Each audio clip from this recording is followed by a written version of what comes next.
Ohio gozaimasu. Good morning, champions. It is I, Logan the Mad Titan, and welcome back to... What the hell is this? Anybody that watches my stuff is like, what is happening right now? It's going to be a little bit different than what I normally do. This is not a gaming video. This is not me playing Fallout series, which is what I normally do, or Skyrim series, or a Fallout or Skyrim adjacent series, or just some random silly game, retro game, weird game, something like that. This is going to be me talking about wrestling. So, that's 99% of my audience has now immediately clicked off, and that's okay. I'm just going to be talking a little bit about wrestling. Actually, in kind of a weird way, I'm testing out my voice, my stamina. I've had pneumonia for the past 2 weeks, really bad. Lost a lot of weight, and I mean, that's not a bad thing. I don't mind losing some weight, but I'd rather do it the healthy way than this way. And I don't need to lose too much, but losing some isn't that bad of a thing. I'm also on very little sleep, so this might be a little goofy, but I want to just have some fun. Just want to have some fun and just talk about some stuff. Let's talk about wrestling in general and how I feel about certain things, and probably like 7 people will watch this, and that's okay. I'm doing this just like most of my series. I do them because I enjoy them, and if people enjoy them with me, that's awesome. If people don't enjoy them, then that's okay too. I'm not going to be upset about that. I understand that you have to like listening to me to enjoy my content, and not everybody does. With all that being said, if you're new to the channel, dozo yoroshiku onegaishimasu. If you're new to the series, hajimemashite, both of which mean welcome, nice to meet you, or a variance of there. If you are a regular and somehow have already sat through that, Okairi Nasai, welcome back, welcome home. Thank you so much for spending time with me. I will be getting back to the gaming, depending on how well this video goes.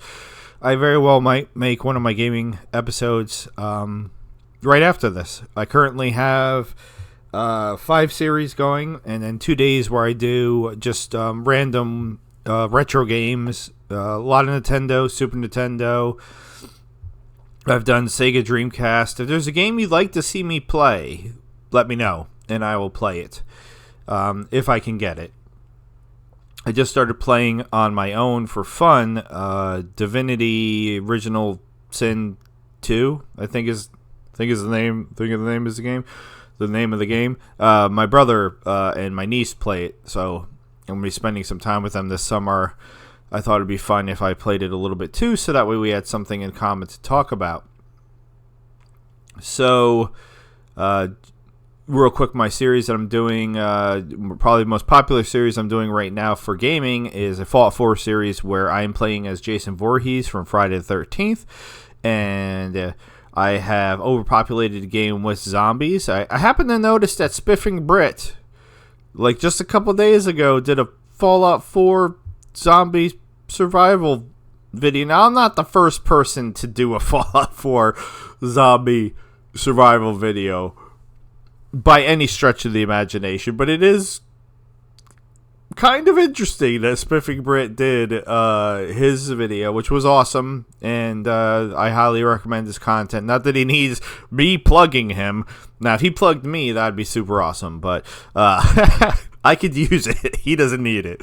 But still, my son and I enjoy his content, and he definitely did a Fallout 4 zombie survival thing. Mine's different. It's long-form content, which is what I like to do, and we are playing as Jason Voorhees, and I've set up all these arbitrary rules just to make things significantly harder for me, and I've already come up with a new challenge. So if you are a regular to my gaming stuff and you're still listening, you get a little bit of a spoiler. I'm not going to give you too much, but I do have a new challenge for myself that I think is going to be even worse than Jason versus Zombies. Excuse me. I still may cough from time to time, but again, this is kind of a test to see how I can talk, if I can talk, and how long I can talk. Other series that we're doing, I'm doing Fallout 4 Sim Settlements 2, and it's just an absolutely amazing mod. Love it. I'm doing a Fallout 4 Fallout London, which is like just a full-blown game. It's awesome. It's amazing. I am coming close. I'm going to try to do every ending in that, and I'm coming close to, I believe, the first ending, which will be the Camelot ending, but I'm going to be doing each of the major factions endings, so at least 3, because I don't know how many endings are, but I'm assuming there's at least 3. I am doing the Rim at Fate's Edge, which is an Oblivion, a Elder Scrolls 4 Oblivion, a total conversion mod, which takes Oblivion and turns it into a completely different game. That's been really fun. I had finished up Enderall. I actually have an idea for something that I want to do with Enderall. I just have to figure out the logistics of doing it. So if you had watched Enderall and enjoyed the Enderall series, that's something trying to figure out exactly how to do. And oh my god, is that it? Is that everything? Am I forgetting something? Oh yes, of course I am. I am forgetting Interesting NPCs, which I absolutely love. Interesting NPCs is a mod for Skyrim, Elder Scrolls 5 Skyrim, that adds just an insane amount of new characters into the game and new stories. It's really, really fun. And I've missed playing games, because other than playing, I think I played for like 2 hours. That was it. And not even in one setting, the Divinity Original Sin with my wife.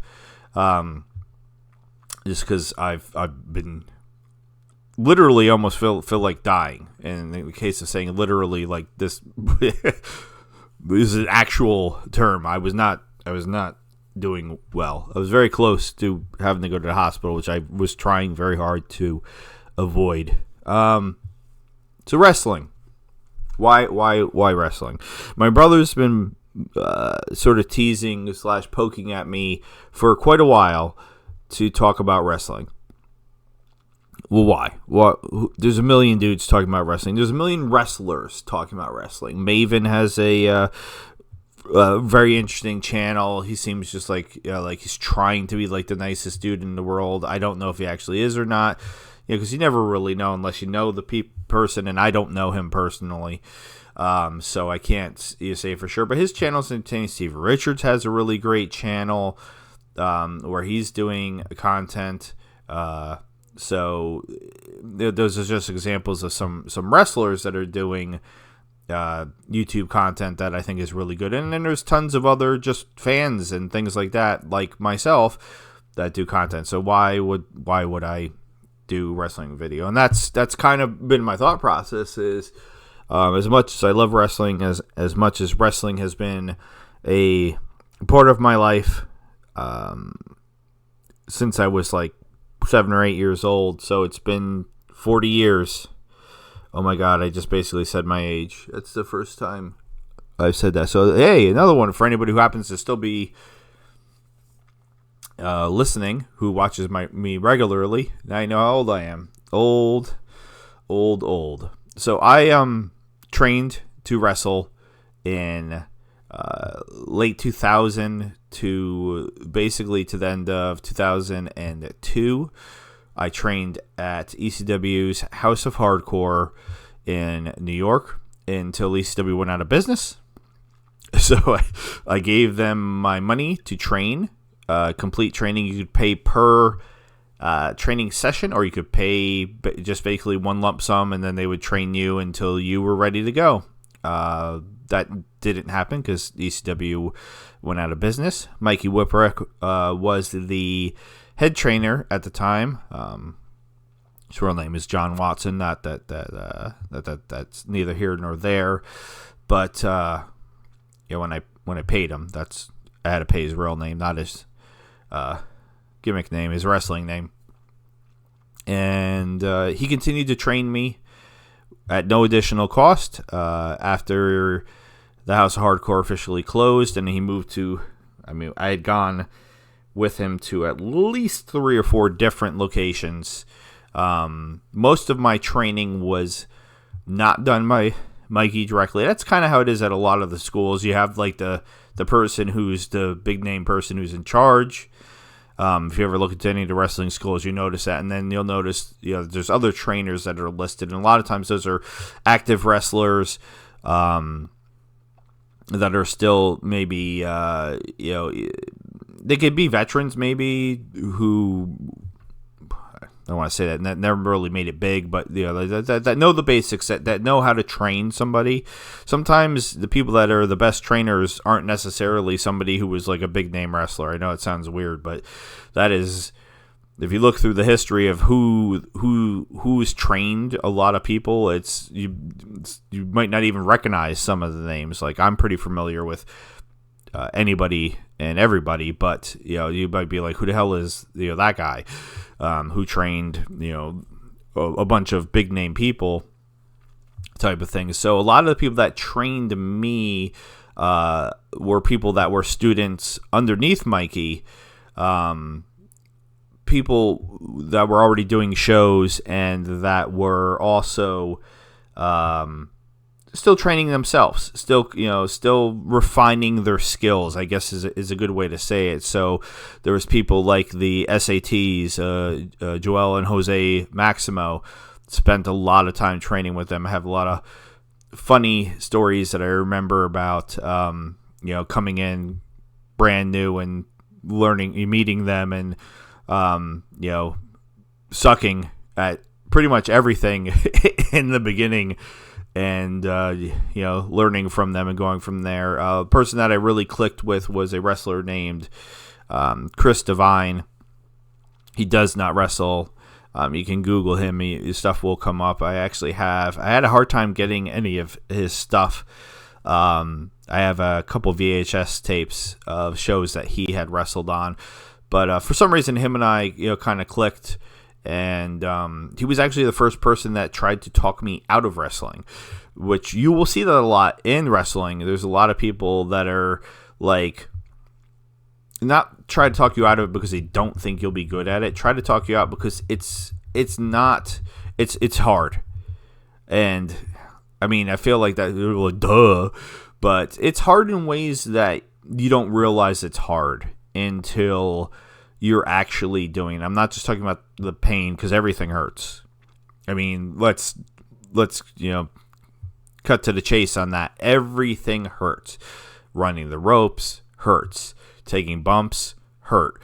There's very little that you do in there that doesn't hurt. So you have to have a high pain tolerance. You have to be able to perform or even train hurt. You're always hurt. I did it for like 2.5 years, and I had at least 4 injuries. And some of those injuries still affect me to this day. And that was only 2.5 years of me doing it. So imagine these guys that have been doing it for 20 years, 30 years. I just watched a show where there was a guy I'd never heard of before. 50, I think he was 56 or 58, somewhere around there, years old, a wrestler I'd never heard of. I'm not going to call him out or anything. And I never heard of him before. So I looked him up, and he's been wrestling for 29 years. And he's one of those guys that's, sort of like almost like an old school territory guy, where he's in a certain area and probably doesn't travel too far from that area. Obviously never really made it big. That's why I've never heard of him, and but still been wrestling for almost 30 years. So I was like, that in itself, as soon as I saw that, I was immediately impressed. I mean, that might still mean he only wrestles once a month every year. So match-wise, it might not be crazy insane, but still, for the B, still going at it after that length of time, I can only imagine what his body feels like. When I only did it for 2.5 years, and I still have problems with my hip, to the point where I very well within the next couple of years might need a hip replacement, because when you're falling repeatedly, especially when you're training, those first, I'd say 5 years, because really you're still training that entire time. You're not really. Even if you're going out and doing shows, even if you're making money, you're still really learning, and sometimes even well beyond that. when you take basic falls, even if you learn how to do it correctly, a lot of times your hips will pop out of socket, pop loose. It's very hard to control your legs and how you're coming down. So, and again, it might sound strange to somebody who's not really purposely made yourself fall. Try to purposely make yourself fall. It's a very weird feeling when you first start doing it. But after doing it, you go and you train for 4 hours, and you're falling 100 times that hour, just over and over again, practicing a specific, whether it be you're taking a hip toss, which you're really doing the hip toss if you're taking the hip toss. The dude, like, hip tosses are hilarious. It's one of my favorite moves to talk about because it's a very basic move. A lot of people know what a hip toss is, but what people don't realize is the person doing the hip toss does nothing. They literally they post up. They just stand there with their arm out. And the person taking the hip toss literally, normally is coming off the ropes and like hooks their arm on the person, the person that's, I'm doing air quotes, doing the hip toss, and flip themselves over and land. But that's when you see it, that's not what you see. And that's just part of the magic of wrestling and why I think I've always been drawn to it, because when it's done well, I feel like it's an art that does not get the credit that it deserves, because if I can still get sucked into a match, which does happen, not as often as I would like, knowing everything that I know, then I know that those two guys, or however many guys that are in the match, and when I say guys, I mean anybody, because I love women's wrestling, and I don't really like even calling it women's wrestling. It's wrestling. Wrestling is wrestling. But yeah, it's something that's just when they can do it, and even I can suspend my disbelief and be like, wow, it really looks like that they're kicking the crap out of each other. It's something special. It's definitely something special. I kind of lost my train of thought a little bit there. Again, I am still recovering from pneumonia and did not sleep well, so I apologize if I seem goofy or I'm rambling or not making any sense. I think I made a coherent point there. So to get back to what do I have up? I have a couple websites open, and we're starting with AEW. And honestly, we don't have to start with AEW. That's just the first one I put in. I put in AEW, WWE, New Japan, and the TNA and/or Impact. I don't know. They've switched back and forth entirely too many times, in my opinion. So I gave you some basic background on my wrestling. I'm not a has-been. I never was. I never really did anything accountable that, I have no online presence in regards to being able to find any of the work that I did, because you're talking about the early 2000s. A lot of things weren't even recorded back then. I don't have a cage match or anything like that if you're really into wrestling, so you're not going to find that. I've literally posted my receipts, because I'm really I'm medicated for OCD, so I still have the receipt for when I paid to train at the House of Hardcore. So I literally posted the receipts to say, hey, I'm not it would be such a weird thing to do anyway. I'm clout chasing the fact that I'm wrestled briefly a million years ago. Basically, I've been in the ring. I know what it's like to be in the ring. I know what it's like to do moves and take moves and to work a match. And that's the only thing that might separate me from other people that talk about wrestling, is I do have some in-ring experience. That's it. That's the point. Not claiming to be anything other than, I always refer to myself as a never was.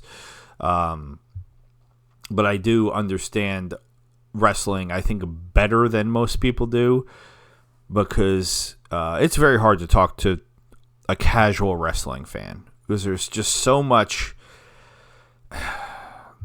that they don't really understand. It is the best way I can say it. There's an ignorance there, and ignorance is not a bad word. It's like, look up the definition. It literally means like the lack of knowledge. Like right? Am I? I don't want to actually Google. I swear that's correct. That that just means a lack of knowledge. So when I'm saying somebody's ignorant of wrestling, I mean, like, when I talk to a lot of casual fans, it's hard to talk to them because they don't really understand wrestling. They're caught up in it. They're caught up in the stories or the characters, things like that, where I objectively can understand that. I can, but at the same time, I look at it, I think, from a completely different perspective. I look at it as somebody who really understands like what they're trying to do. So maybe that's what I'm going to talk about. I don't even know if I'm going to get through all these companies. This is probably going to be long and weird, just like my penis. No, my penis is not long and weird, but I don't know. I just felt like saying that. All right, so we're not enough of me rambling about stuff. If you have any questions about anything I said, I'm more than happy to answer. Nobody's listening at this point, honestly. But so AEW, I watch a lot of AEW. Why? I watched WWE as a kid, obviously. I grew up in the 80s, was a big Hulk Hogan and then Roddy Piper fan. That's where I really fell in love with wrestling, like so many other people. And then, like, probably I'd say mid 80s, 80, maybe a little bit to the later 80s, like, somewhere between 85 and 80, I learned about NWA, or as it ended up becoming, WCW, and Sting and Flair and all those dudes, and immediately was like much less of a WWE fan. Something about the difference between those two wrestlings really connected with me. So I continued to watch WWE for a very, very long time. And honestly, I have not regularly watched WWE for, it's like 15, might even be close to 20 years now. I still keep track of it to a certain extent. But if I do WWE after I do AEW, then you'll see how ignorant I am of a lot of the current WWE product. But I was just going to real quick just kind of look at everybody here and give my thoughts on people in AEW. Not going to try to talk too much about anybody specifically, so this I might get through pretty quickly. This episode is not sponsored by all the antibiotics and steroids I've been taking, so that way I don't die. It's also not sponsored by Full Throttle Original Citrus Hard-Working Energy Drink. All right.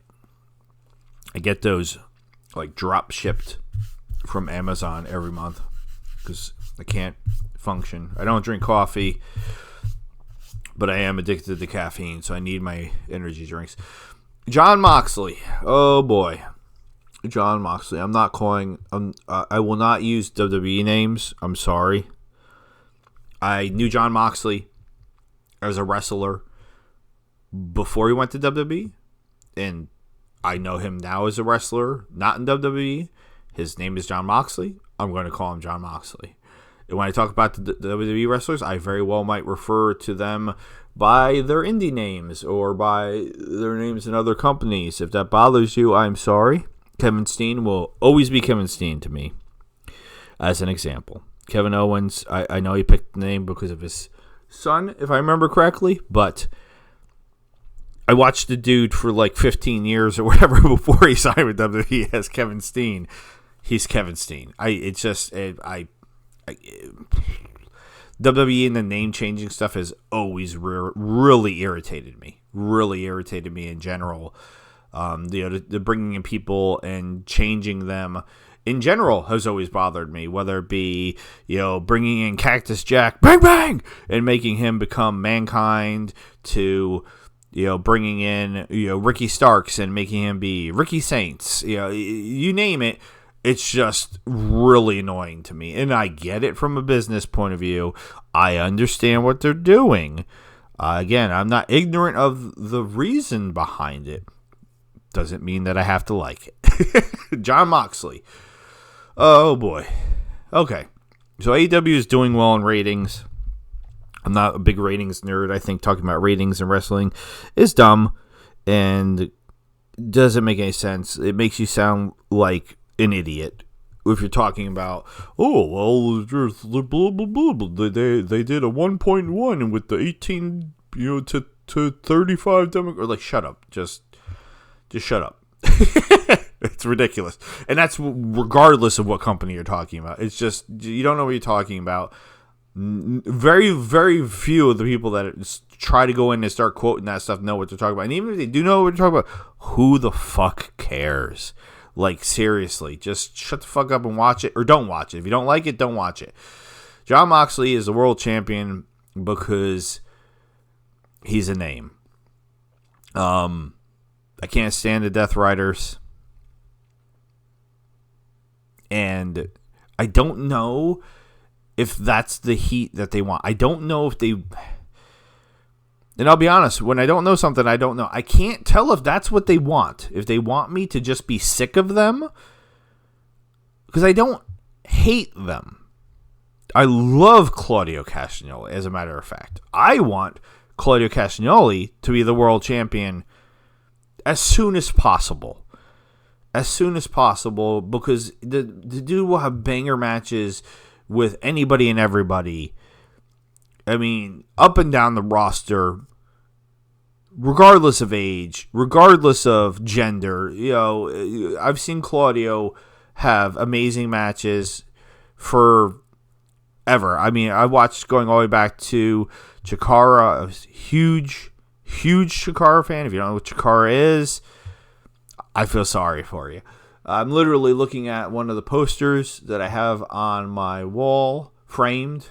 Chikarasaurus Rex, How to Hatch a Dinosaur. We got Sarah Del Rey right on there. Who's Sarah Del Rey? Sarah Del Rey is the second in charge trainer. That's not the right words to say. She is the co-head trainer. I don't know how to say it. She's not the head trainer. She's one step down from the head trainer for WWE's developmental for men and women. But she also happens to be Claudio Castagnoli's wife or girlfriend. And apparently they have a kid together. They're very private about their relationship, so I'm not going to talk any more about it. And I don't know any more about it to talk about. But I've seen her and Claudio back in like the early, to mid 2000s have amazing matches with each other. So Jon Moxley's the world champion because he's Jon Moxley. I mean, I hate to do this, but I'm compare him to his Shield compatriot. Jon Moxley's world champion because he's Jon Moxley for the same reason Roman Reigns was champion, because he's Roman Reigns. Is he the best wrestler in AEW? Hell no. Is he the best character in AEW?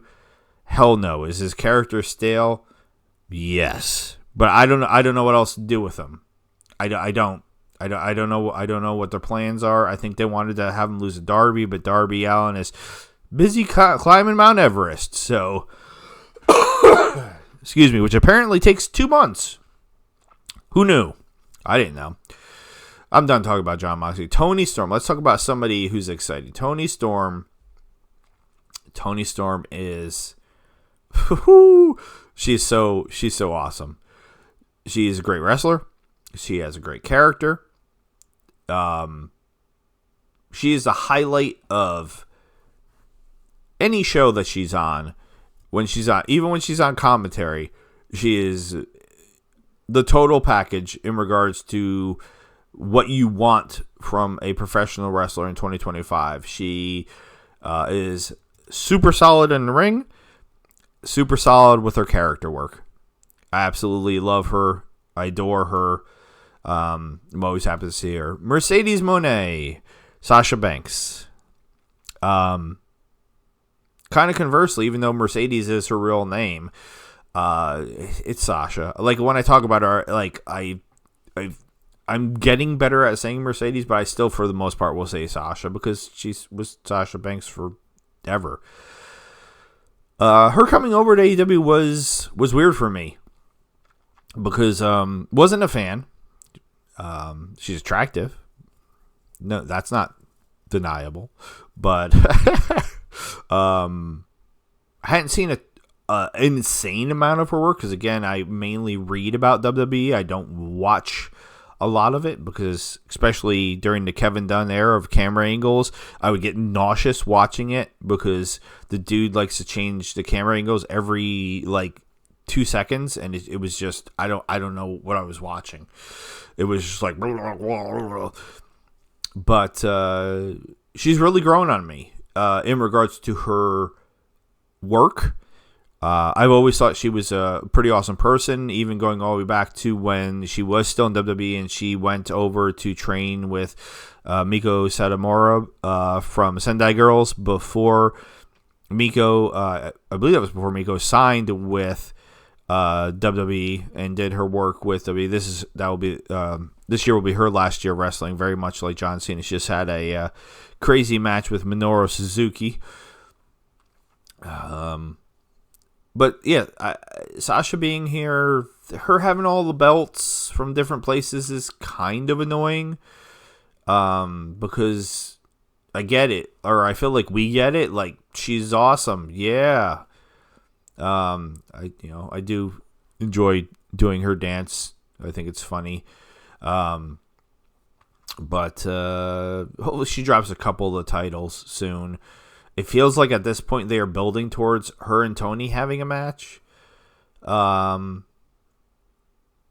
Which if they have her beat Tony, I think that will piss off a lot of people. But I don't know where they're going with that story exactly.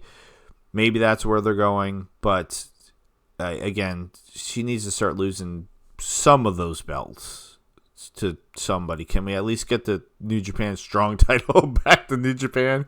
But anyway, yeah, I'm fine with her. I've been enjoying her work. I really enjoyed her match with Athena that she just had at the pay-per-view.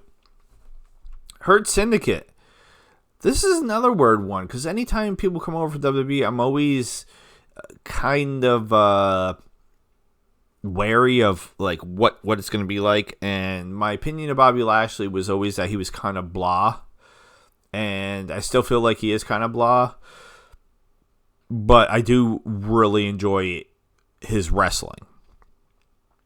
I guess that's something I should point out in general. I do enjoy wrestling over character work. So I will always, if there's somebody who's very charismatic and has a really awesome character, but is only okay in the ring, I will always enjoy the dude who maybe can't cut a very good promo, but is great in the ring. I just can't help but appreciate somebody who's, when I think of a worker, I think of somebody who can work. Working. You can also say working the mic, but I could work a mic. That was something I never had a problem with, but I was always pretty terrible in the ring. So my best move was the leapfrog. So so wrap your head around that. Shelton, I've always loved Shelton because he's a wrestling machine, and he's another one you could say, well, yeah, he's bland too. So you got two bland dudes together, the Bland Syndicate, or what? But you know what? They put MVP with him, so it's perfect. It's the whole thing that I feel like wrestling sometimes forgets, and wrestling in general. But like if you learn anything from Heyman and ECW in the 90s, and I joined that revolution hardcore, like you wouldn't believe. I was big time into ECW, going to shows, promoting them. Obviously, that's why I ended up training there. Really wanted to be a part of that, and it was just, too late. I also really wanted to train with Taz and Perry Saturn, who were the trainers before Mikey took over, but they had moved on to other places, unfortunately, by the time I got there. But what I'm talking about is playing to a character's strength and detracting from their weakness. Paul Heyman was an absolute master at that. If you go back and watch any VCW stuff, you will see time and time again where he plays to a wrestler's strong suit and detracts from their weakness. Something as simple as putting MVP, who is good on the mic, with two guys who maybe aren't as good on the mic. Very basic example of that. There's much more extreme examples. But you get the general idea.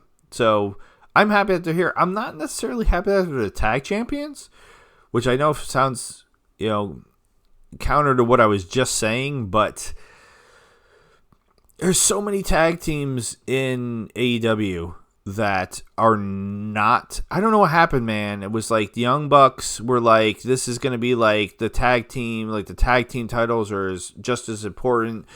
Or just as big, or should be main eventing, shows, and we have all these tag teams, and like half of them are in Ring of Honor, which nobody watches. Even I don't watch because I'm not paying extra to watch Ring of Honor. Like Tony Khan, get a goddamn TV deal, Buckaroo, or put that shit up for free. Like, what the fuck? I mean, come on. I used to pay for New Japan. I'll pay for New Japan. I don't have money to pay for shit, but I'll pay for New Japan. I ain't paying for Ring of Honor. Like, get your shit together. But anyway, like half the tag teams are I should have brought Ring of Honor too. I didn't even bring up Ring of Honor. Half the tag teams are down there, and occasionally they bring them up. They just brought up I almost said Tama Tonga. That's Tia Leona and Bishop Kong. What are they called? I can't remember their name. My brain's like, say Authors of Pain. That's WWE. Gates of Agony, right? Great tag team. Down in Ring of Honor, doing nothing. They bring them up to do like the quickest program ever, so that way the Hurt Syndicate has a tag team to beat. That's not elevating tag team wrestling. That's not. I don't know. So yeah. Them being in AEW, totally fine. Enjoying their work, character work, and their wrestling. Them having the tag titles, that's more like, you'll notice a lot of my issues with AEW are in regards to how it's being booked. So speaking of which, we'll jump down and you just go to Okada, because Okada should be quick. Okada, literally one of the best wrestlers in the world, and they're doing pretty much absolutely nothing with him. Gave him a title, and he occasionally wrestles, and is honestly serving no point at all being in AEW. And it hurts me to say that, because he's so awesome, and they're just doing diddle and squat with him. And his heel character is funny. I enjoy his heel character, but like they're barely doing anything with him at all, and it's frustrating. The Ops, I guess Will Hobbs is officially the Ops now. It was Hook. I like everybody in the Ops, including Hook, a lot.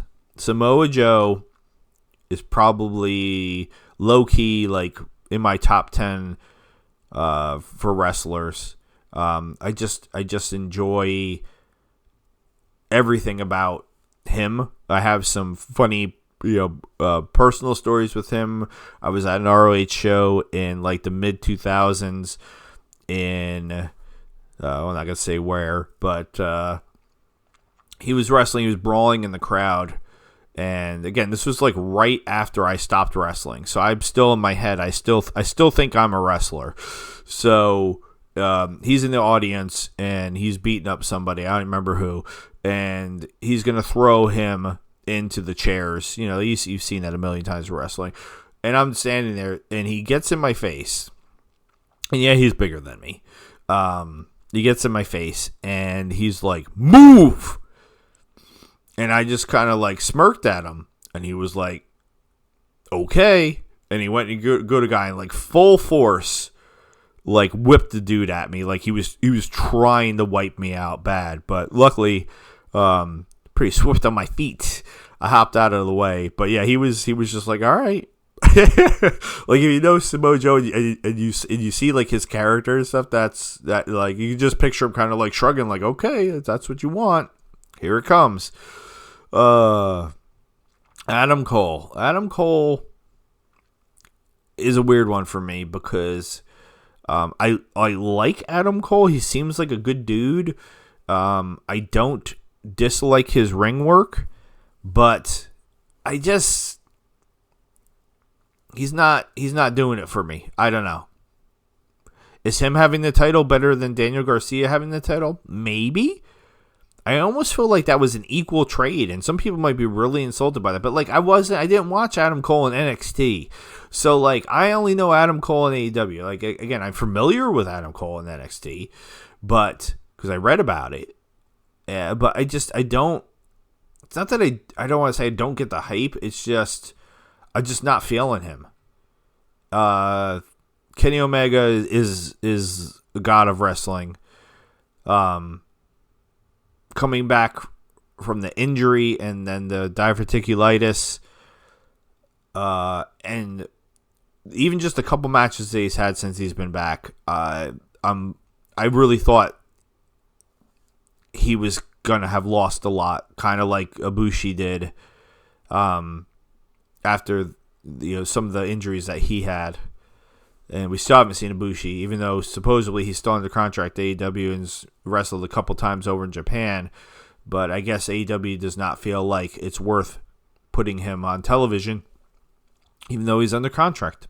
Which, again, kind of upsetting, but I'm just guessing it's because they don't feel like he's in the right kind of ring shape. I watched a little bit of some of his stuff in Japan. He did a mixed tag match where Hikaru Shida was on the other team, and from the little bit that I saw, I wasn't able to see the whole match.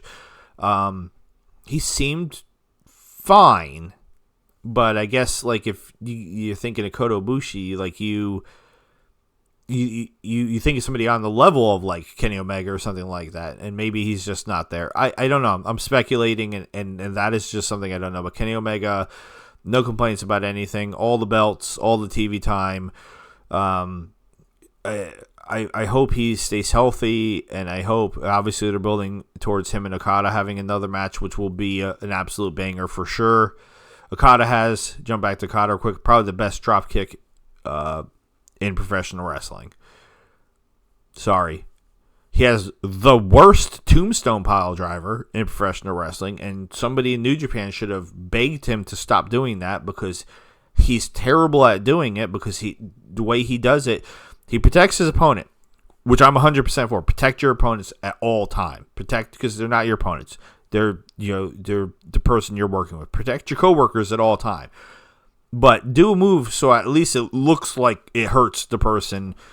That's the whole point of wrestling. If you're doing a move and you're supposed to be dropping a guy on his head and you're coming 6 inches, the guy's 6 inches away from, like, it works with a dude if he has long hair, because then at least the hair obscures the fact that you're not actually touching him to the ring. But watch Okada's tombstones, and especially in New Japan, and like 99% of the time, the dude's head would come nowhere, even remotely close to the mat, and it was always cringy to me. But that might just be a me thing. All right, we should be able to get through a lot of these guys much quicker. Aaron Solo, I don't know, man. I don't know what they're doing with him. He's a talented worker. I've seen him in indies and things like that. They just don't seem to have much of an interest in doing anything with him. Action Andretti is amazing. He came out of nowhere. I'd never heard of him before. They've done a good amount of stuff with him. I think they could do even more, honestly. But only time will tell. He's another one of those guys that's I feel like is one of AEW's strengths is they do have a lot of younger guys that I think could be something big. If the stars align. We already talked about Adam Cole, Adam Page. Cowboy shit. What is there to say about Adam Page? I enjoyed Adam Page in New Japan a lot. He was always kind of surprising as one of those guys in Bullet Club that wasn't one of the main guys, and then he'd go out and have these matches, and I'd be like, this dude is way better than the way that they're presenting him. So I'm glad that AEW's done with him what they've done with his storyline with Swerve.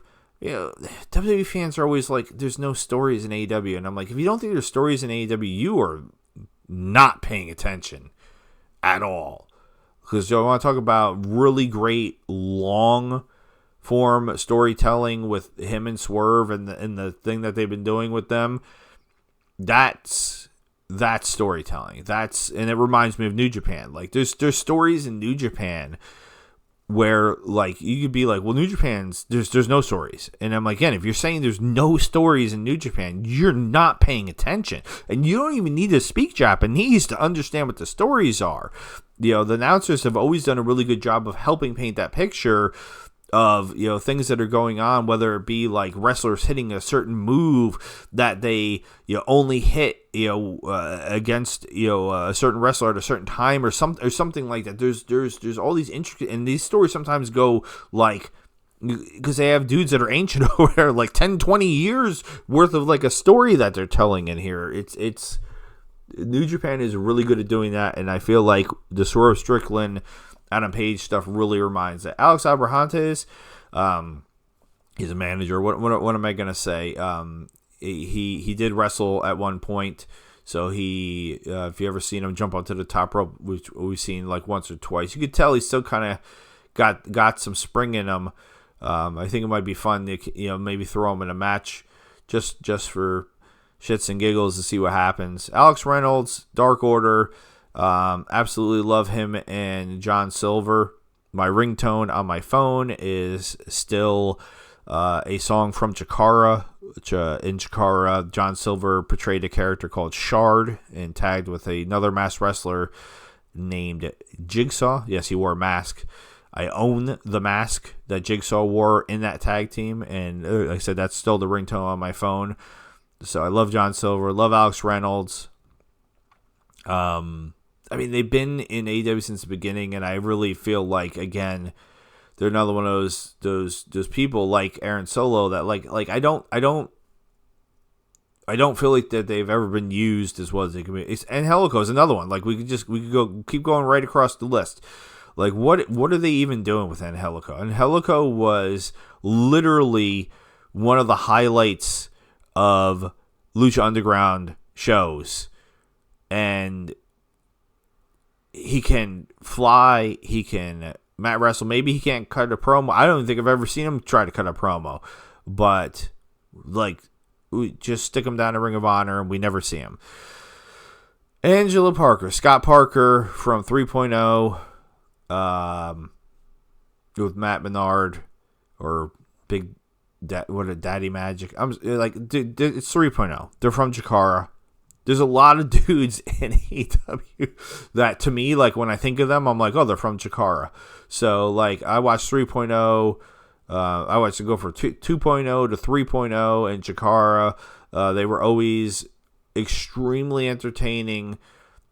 Great tag team. And again, I feel like they're since they've been here, they stuck them with Jericho and they did this and they did that. There's so much more that they could do with them than what they've been doing. Them Matt Menard's promos are just off the charts.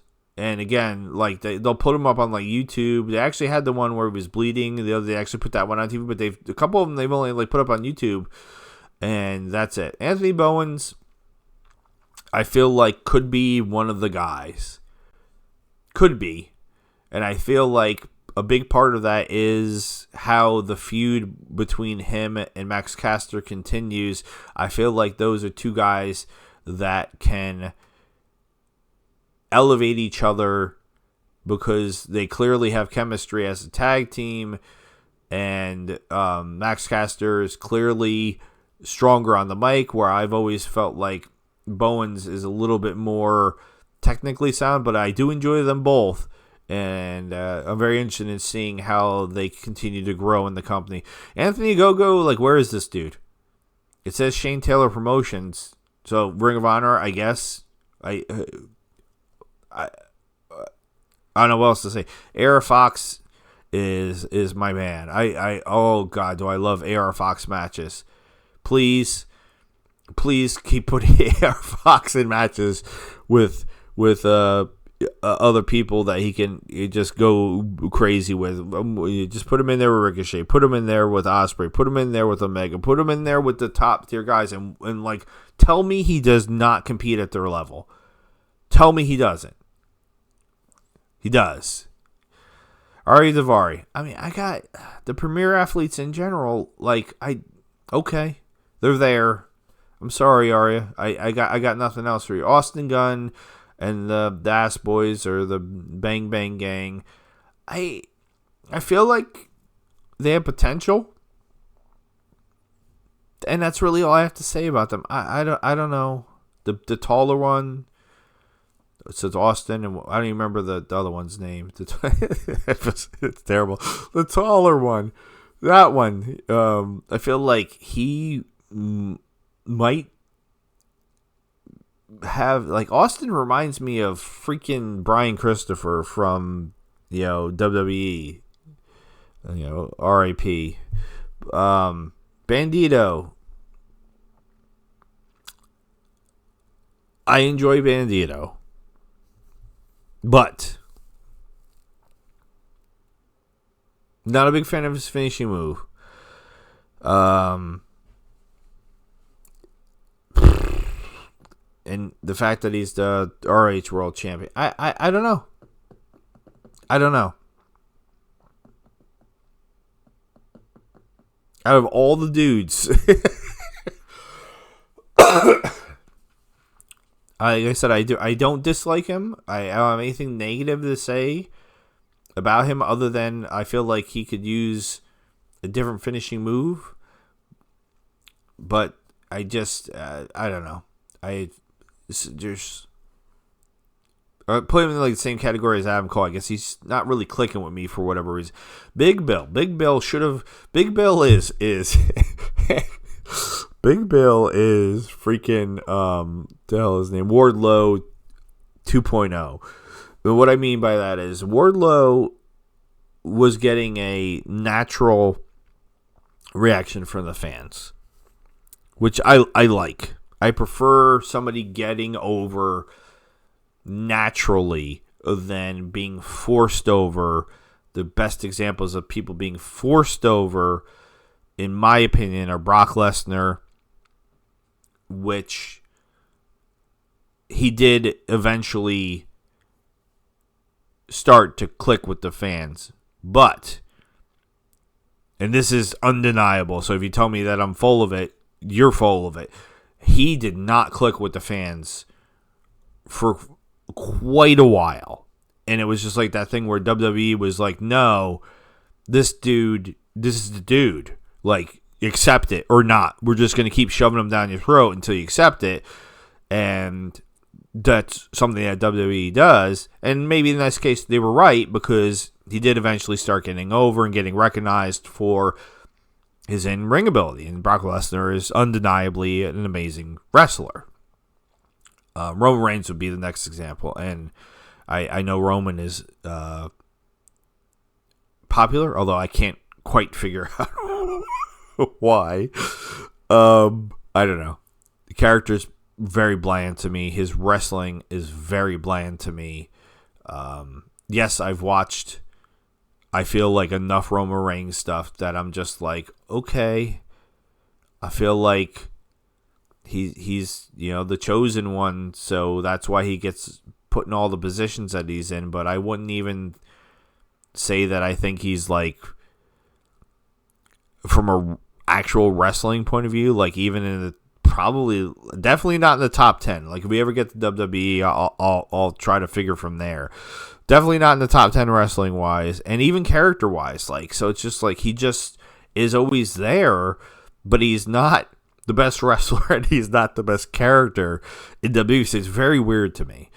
All right, somehow we're talking about WWE, but yeah, Big Bill is another one. Like he's been getting over organically on his own, naturally on his own for a while now, and they just don't seem like they want to pull the trigger on him. They just want to do with him what they want to do with him, which reminds me a lot of WWE. Instead of, going with the fans' reaction and giving him that babyface push that people have been waiting to see, they're just floundering. And now Jericho's gone because he's back on tour with Fozzy, so we're not going to get to see Big Bill turn on Jericho, which I think would really kick him up to the next level. So again, they've completely wasted that opportunity. Wardlow, they did finally have a fight against MJF, and then they seemed like they didn't know what to do with him after that. Push him to the moon. He was getting it like, oh my God, like you want money, right? You like money? So when the fans like somebody, they're gonna spend money. So that's like, this is basic wrestling, right? Like I'm not crazy. Like if the fans want to see A, but you keep showing them B, and then you're not making that much money, and you're like, why am I not making it? So I don't know. Maybe show the fans what they want. Yeah, I get you don't have to do it all the time. I'm not saying all of the time. Like let's not go from one extreme to the other. Yes, you have to build things. But did they not build the Big Bill thing? Has the Big Bill thing not been building for a while?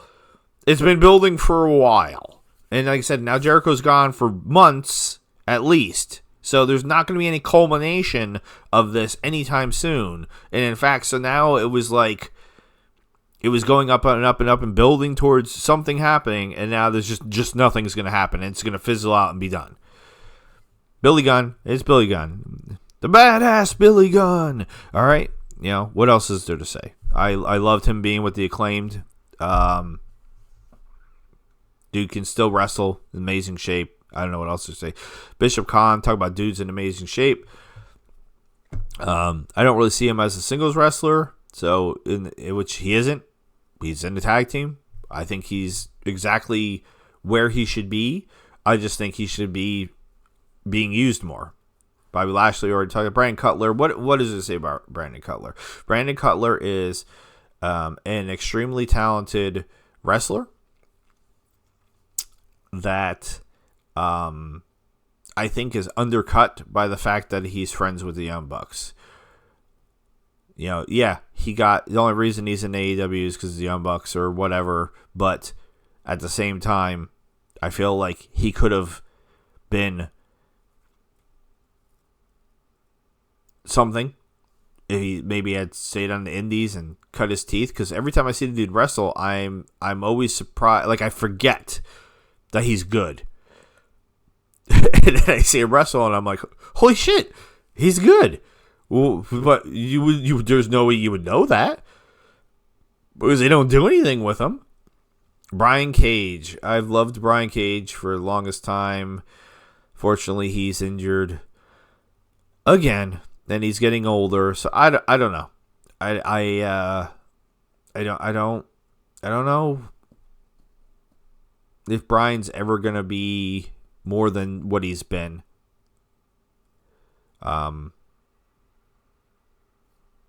Who better than Cage? Who better than Canyon? Brody King. Absolutely Brody King. I would love to see Brody King be, I'm not even going to say a champion. I'm going to say a world champion. You want to talk about people that, like, if we're going to start building somebody for being a main event guy, why we have Brody King as the ROH world champion or something? Like, again, no disrespect intended to Bandito, but like, I don't know that whole feud thing with Jericho really meant anything to a lot of people. Brody King has the look and the ability to be a main event guy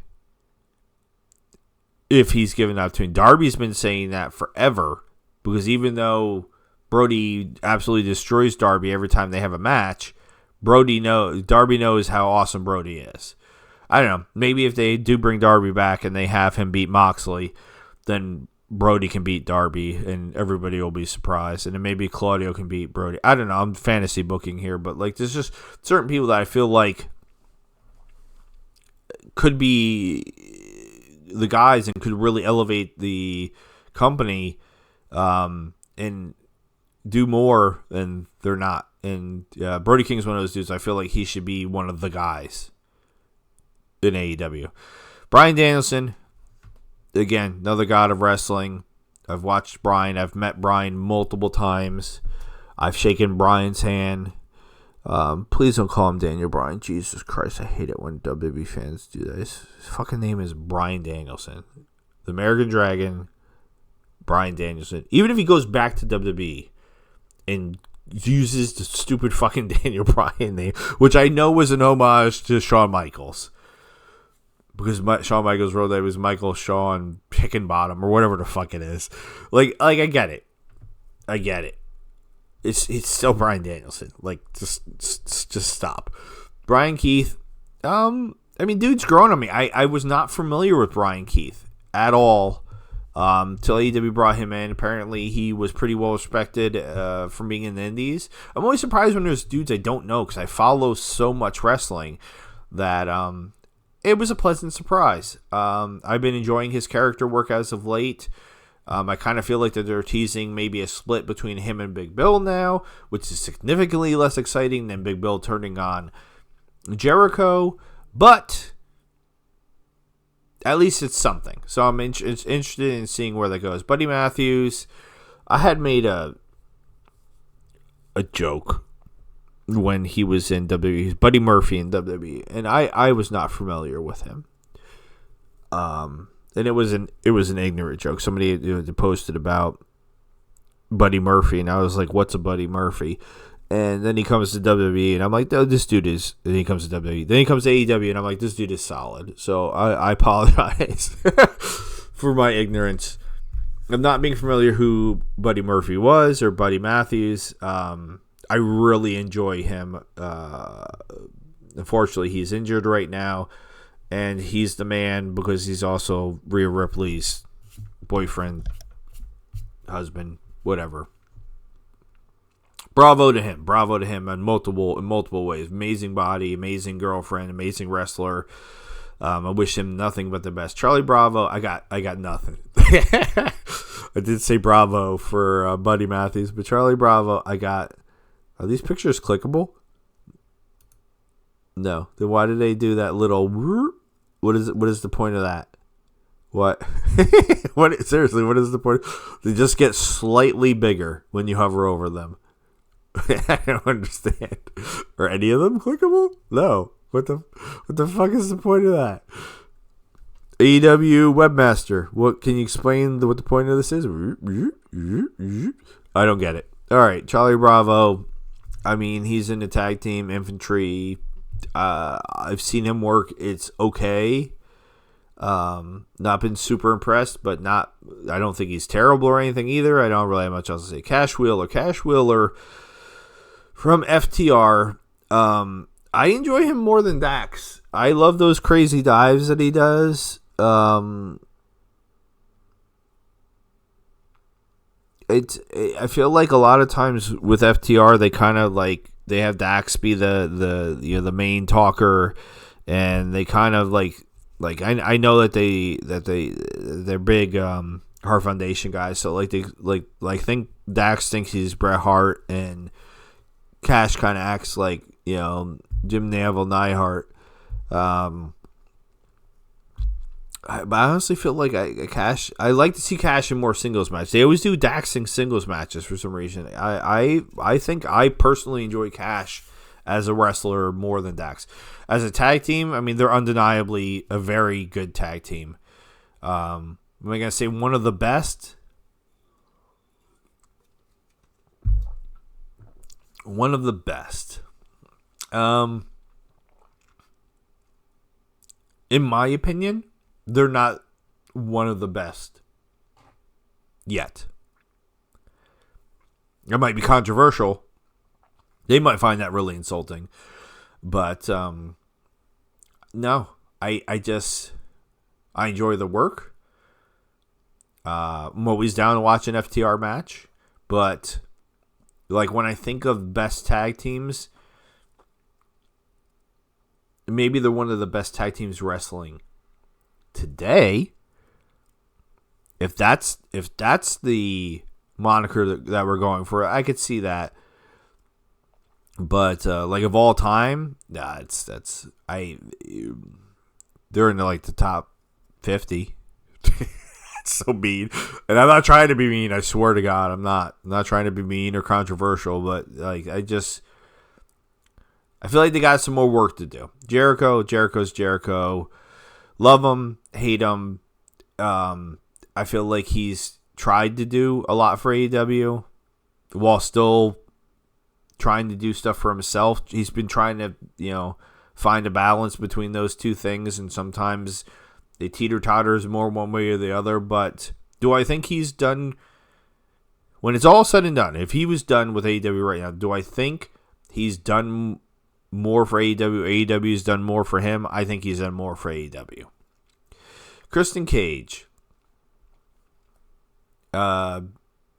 His character in AEW, I think, honestly, I've seen him in WWE, coming in as a vampire and then developing, that character, into what he ended up being with Edge and all those things over those years. I watched him in TNA because I watched TNA for the first, 10 years.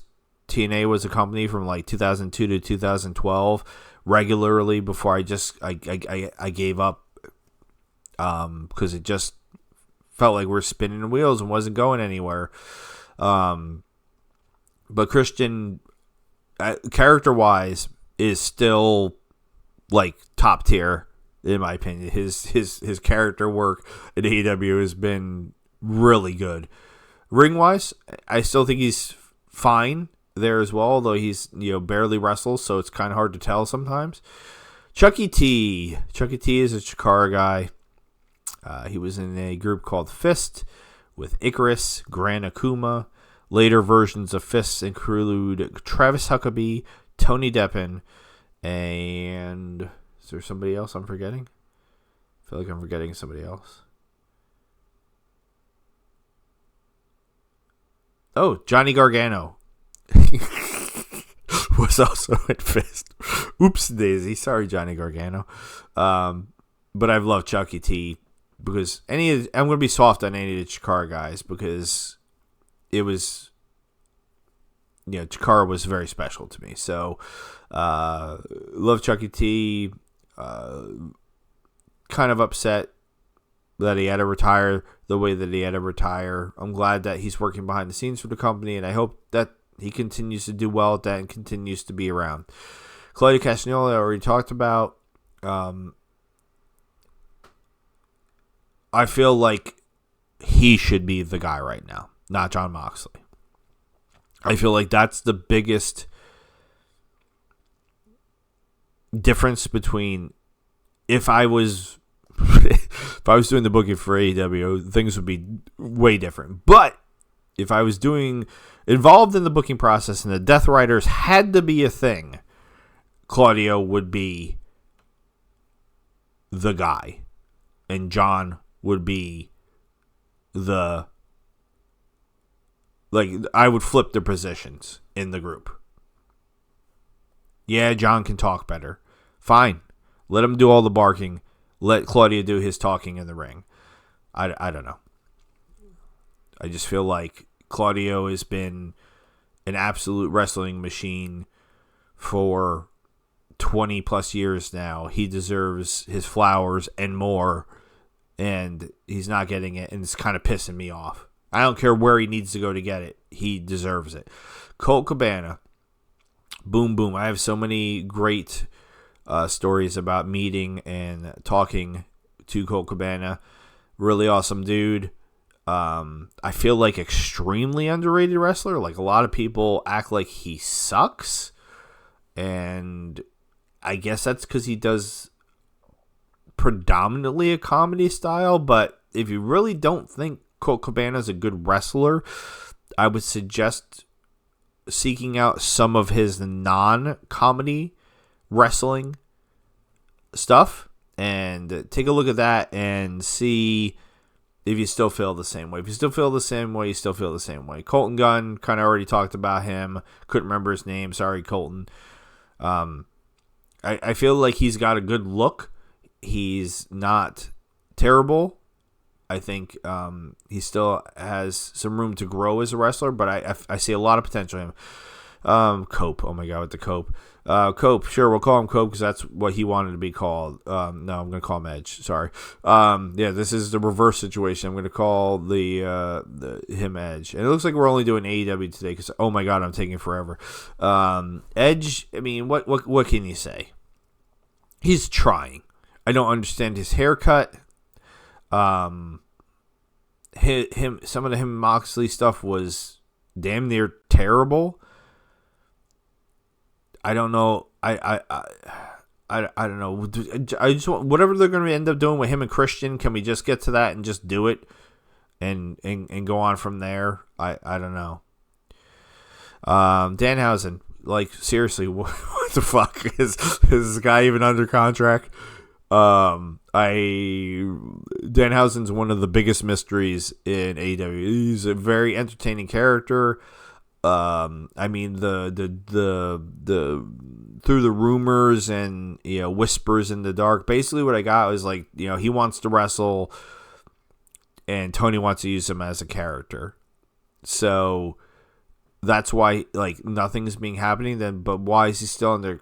I don't know. I don't understand. There's clearly something going on that we don't know, and either it's going to stay this way and we're not going to know, or suddenly he's just going to randomly be released one day, and maybe then he'll talk about it and we'll know. Daniel Garcia, one of the guys that I feel like is the future of AEW. Very talented wrestler. I don't think he's terrible in regards to cutting promos or anything like that. He's only going to get better. Dante Martin, same thing. We got two in a row where like it's there's a lot of parallels between them in regards to their age. Completely different wrestling styles, obviously, but that's not a bad thing. You want variety. Darby Allin, love Darby. My son loves Darby. Darby is one of those guys that connects with an audience, young and old, because of the things that he does and the way that he wrestles, for better or worse. He's not one of those guys that like a lot of people will talk smack about some of the spots and things that he's done, but I just watched the Dark Side of the Ring about Mick Foley, and the whole point of them making that episode was to talk about the crazy shit he did in Hell in the Cell. So sometimes wrestlers do terrible things to their bodies because it makes their career. I'm not saying that that's the right thing to do or the right way to do it, but it is undeniable that that's the case. Darius Martin, he was, what was his indie name? Air Fox? Something like that, Air Fox? Anyway, I had seen him wrestle in Chikara, Airwolf. No, that was a TV show. I don't remember. What is other? God damn it, that's gonna bother me now though. Can we copy this? Yes. Oh my God. If I know how to use the mouse. This is not the computer this is the computer I do gaming on. This is not the computer that I normally like do like this type of stuff on. Cage match. Anybody seen Cage Match? Dude, please don't make me put a Cage Match. Airwolf. Oh, I was right. It was Airwolf. All right. Yeah, I'd seen him as Airwolf in Chikara. Was really impressed with him as that character. Was very excited that they signed him and his brother, even though I wasn't familiar with his brother. Again, you talk about young talent in AEW that, as long as they stay with the company, as long as Tony can keep them loyal. I mean, that's been, an issue with, Tony bringing in people and giving them exposure or giving them pushes, and then they immediately want to jump to WWE, which, again, is understandable. It's people's dreams. Stephanie Valcour, Julia choosing WWE over AEW. Apparently, Mariah May has interest in going to WWE. It's a lot of people's dreams. So you got to figure out how to keep these, these people that you're helping build invested in your company. Dax, I kind of already talked about. I don't really have too much else to say. Kind of covered most of the stuff with FTR. Really enjoy them as a tag team. Keep doing what you're doing. Jurlistico is, which I think is dragon, if I remember correctly in Spanish. I enjoy his work in the ring. I love Lucha. So big fan of him being in AEW's version of Los Ingobernables. I mean, I'm a New Japan guy first and foremost, and Naito apparently and Bushi apparently leaving New Japan, and I'm guessing, I don't know if Los Ingobernables de Japón is going to even exist anymore or what, but I was really into that faction for a very long time, and then going into the history of learning about, Naito joining Los Ingobernables and CMLL, and the fact that, Roosh and was part of that group, and then coming over here, Roosh, and I was gonna say, and but oh my god, Andrade. What the hell was his Lucha name? Doesn't matter. But anyway, them being, I always find it interesting when there's different versions of a group. So there's like an AEW, like Bullet Club, like there's Bullet Club everywhere somehow. But there's, the AEW version of the Ungovernables. There's the original CML version. There's the Japanese version. So I think that's cool. So just by proxy, I like Jurlistico because of that.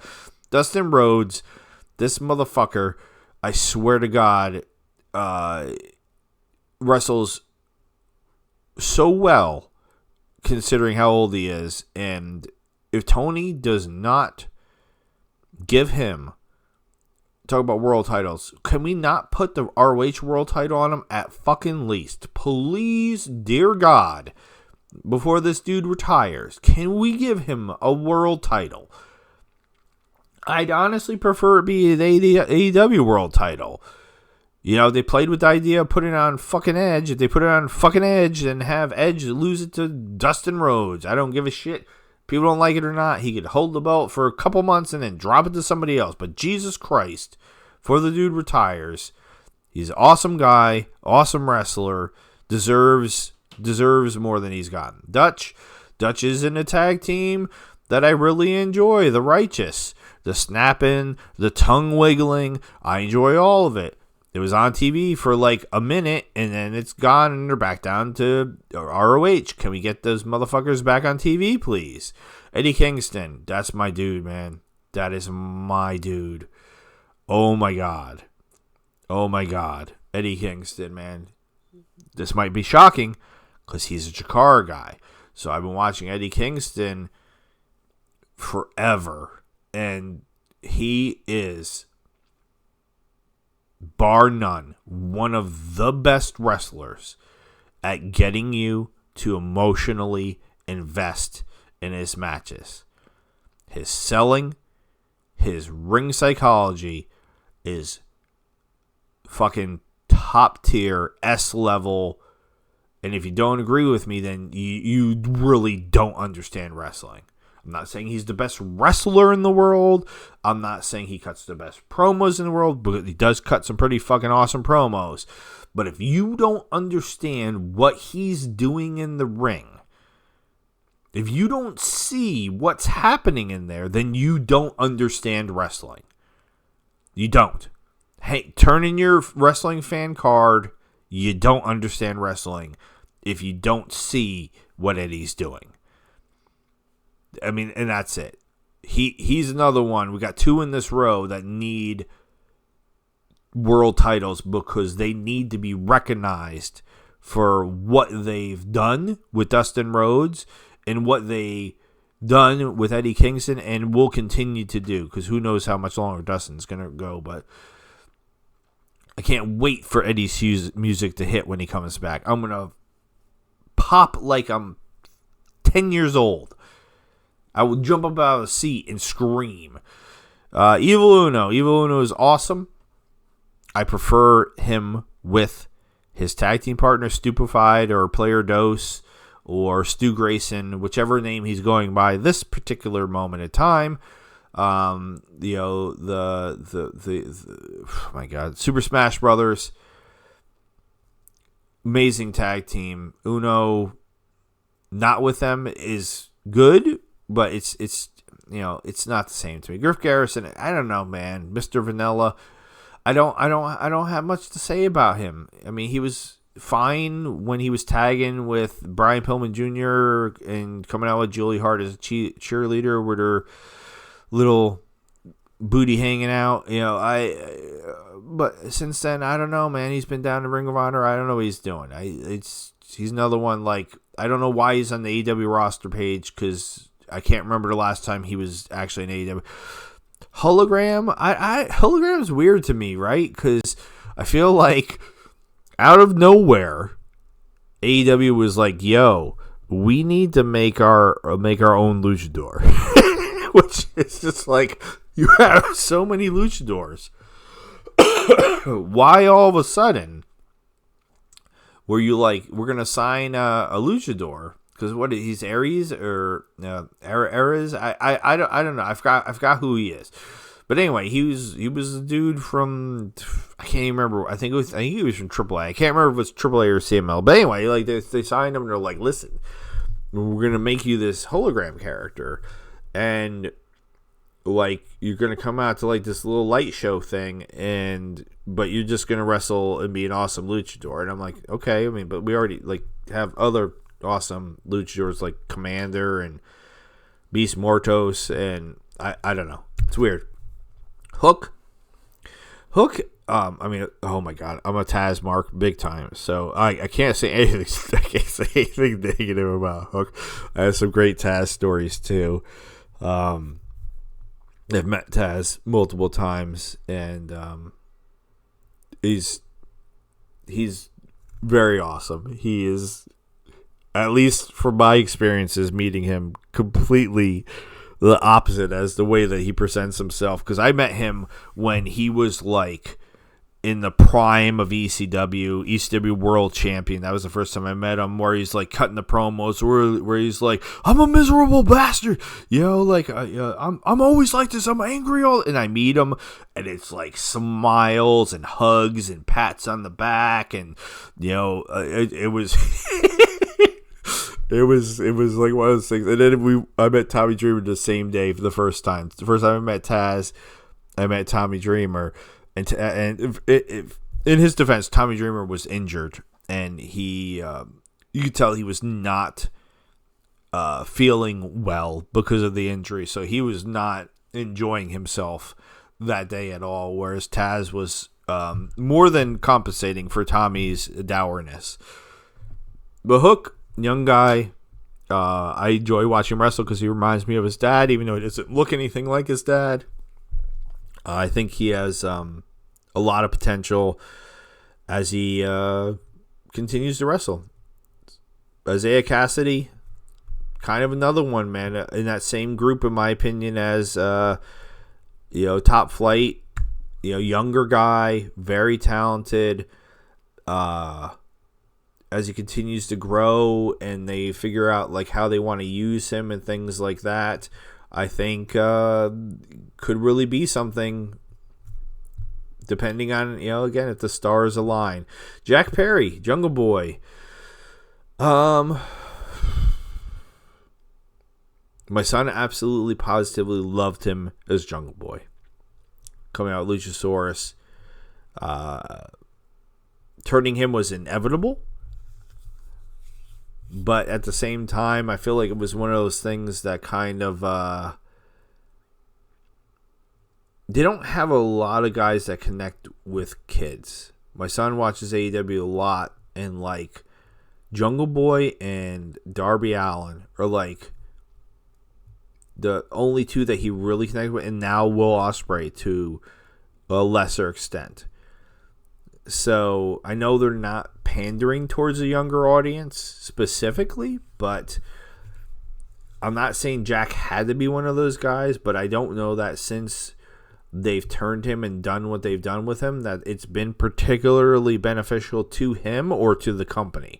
So I'm trying to look at it from that point of view. Is he probably happier doing what he's doing now than what he was doing? Probably. And, I mean, he's with Anna Jay, so what is there to be upset about? But both him and Anna Jay are MIA. I don't know. They've been on an extended sabbatical, having beautiful sex somewhere, I guess. I don't know. Jay Lethal. He's another one that I'm just kind of like, okay. I mean, Jay's undeniably talented, but he doesn't do very much for me. And I don't know that he really brings much to the table at this point in his career. So I don't know. I like if we were playing like, who are we cutting from AEW, which is, it sounds terrible. Jay would probably be one of those dudes on that list for me. I'm sorry, Jay. Now another Jay White. Unfortunately, he's injured again, but I love Jay White, and he's very young, very talented, breathe with a switchblade. I feel like he's got a wonderful career ahead of him if he could stop getting injured. Jeff Jarrett, same category as Jay Lethal, which is hilarious because they're together. I don't know, man. Did that whole thing where like he wants to be the world champion this year and then has disappeared from television. They can send him down to Ring of Honor and have him beat Bandito and then have Dustin Rhodes beat him, and then I'd be okay with it. John Silver already talked about. Shard, yeah. Johnny TV is another one. I don't really know what he brings to AEW that AEW needs. I don't dislike him. He's a talented wrestler. I'm gonna give him a kiss. There we go. John Moxley, we've already talked about. But yeah, Johnny TV, I don't know. It's just there. Josh Alexander. All right, so I have some weird feelings about this, right?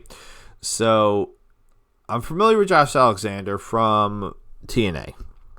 I'm familiar with his story. I'm familiar with him wrestling up in Canada and considering quitting and all that stuff, and I'm glad that he's done well for himself. I mean, he hasn't been in AEW very long. I felt like his first match with Adam Page was okay. It was kind of underwhelming, honestly, in my opinion, and it was just like, okay, yep, he's here, he did a thing, now he's a bad guy. But I guess time will tell with him. I need to see more of what he's going to do in AEW before I really have a strong opinion. Josh Woods, I feel like I always enjoy seeing him out of the premier athletes. He's the one that I enjoy the most, but they don't seem like they want to do anything with him. So I don't know. Rock Hard Juice Robinson. If I was dating Tony Storm, I guess I would be rock hard too. I don't know. I love Juice. I enjoy Juice a lot in New Japan.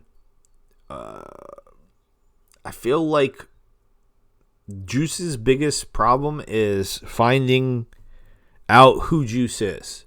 Because I still don't know who Juice is. I don't know if Juice knows who Juice is. But I feel like if Juice figures out who Juice is, he will be the guy.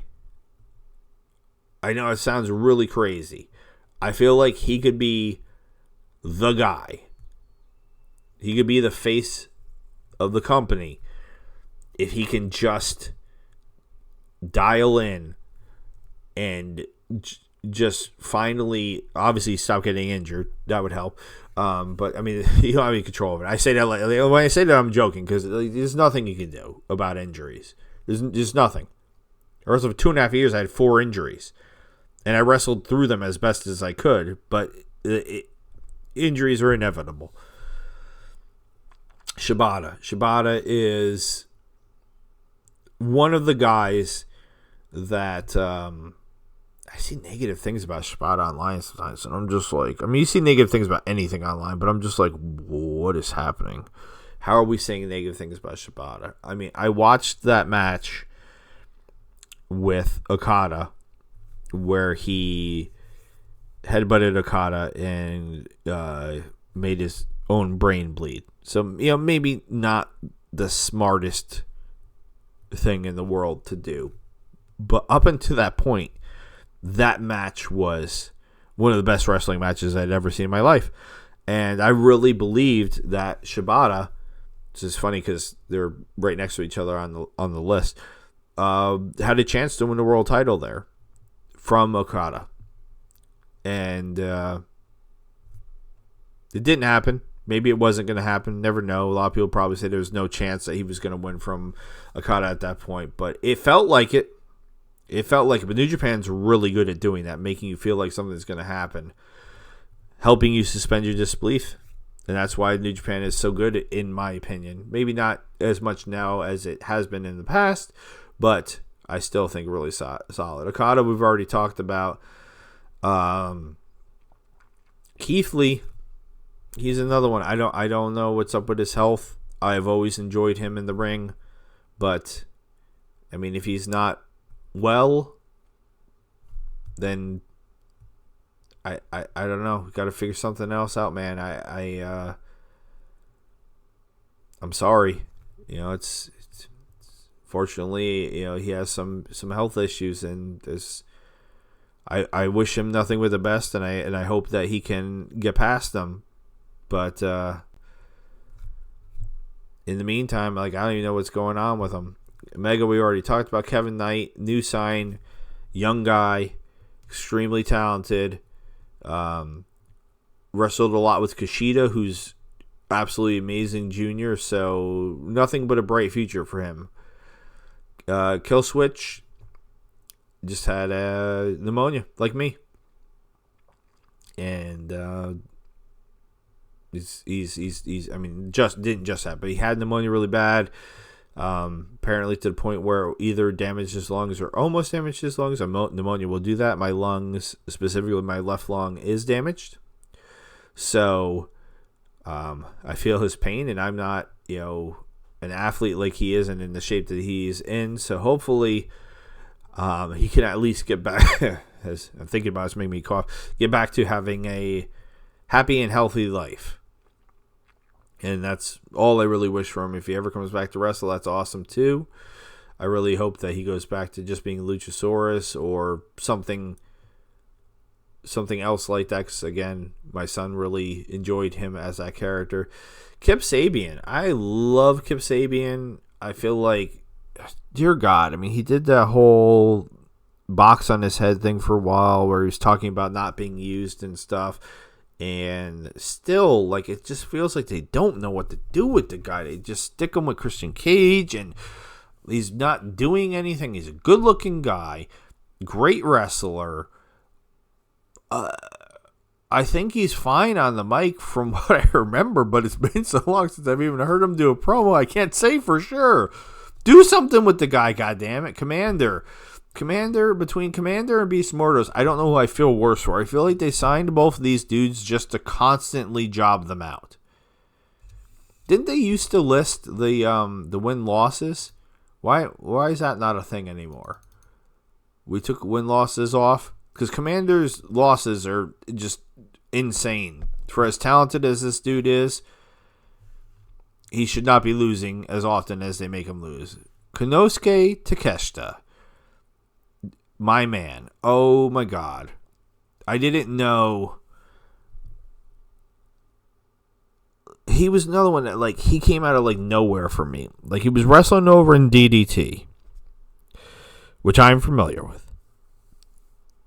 But I hadn't really seen too much of him or heard too much about him. And then he comes in AEW and, like, immediately becomes one of my favorite dudes.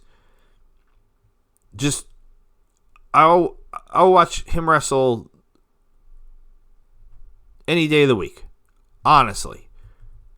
Just dude is, I love everything about him in the ring. Kota Ibushi, and we kind of talked about him a little bit when we talked about Omega. I'd love to see him be healthy and, at least try to come back. And even if he's only half of what he used to be, that's still better than a lot of dudes, and just finish out of his career nicely. Maybe have some story with Kenny or something and be done. Kyle Fletcher. Kind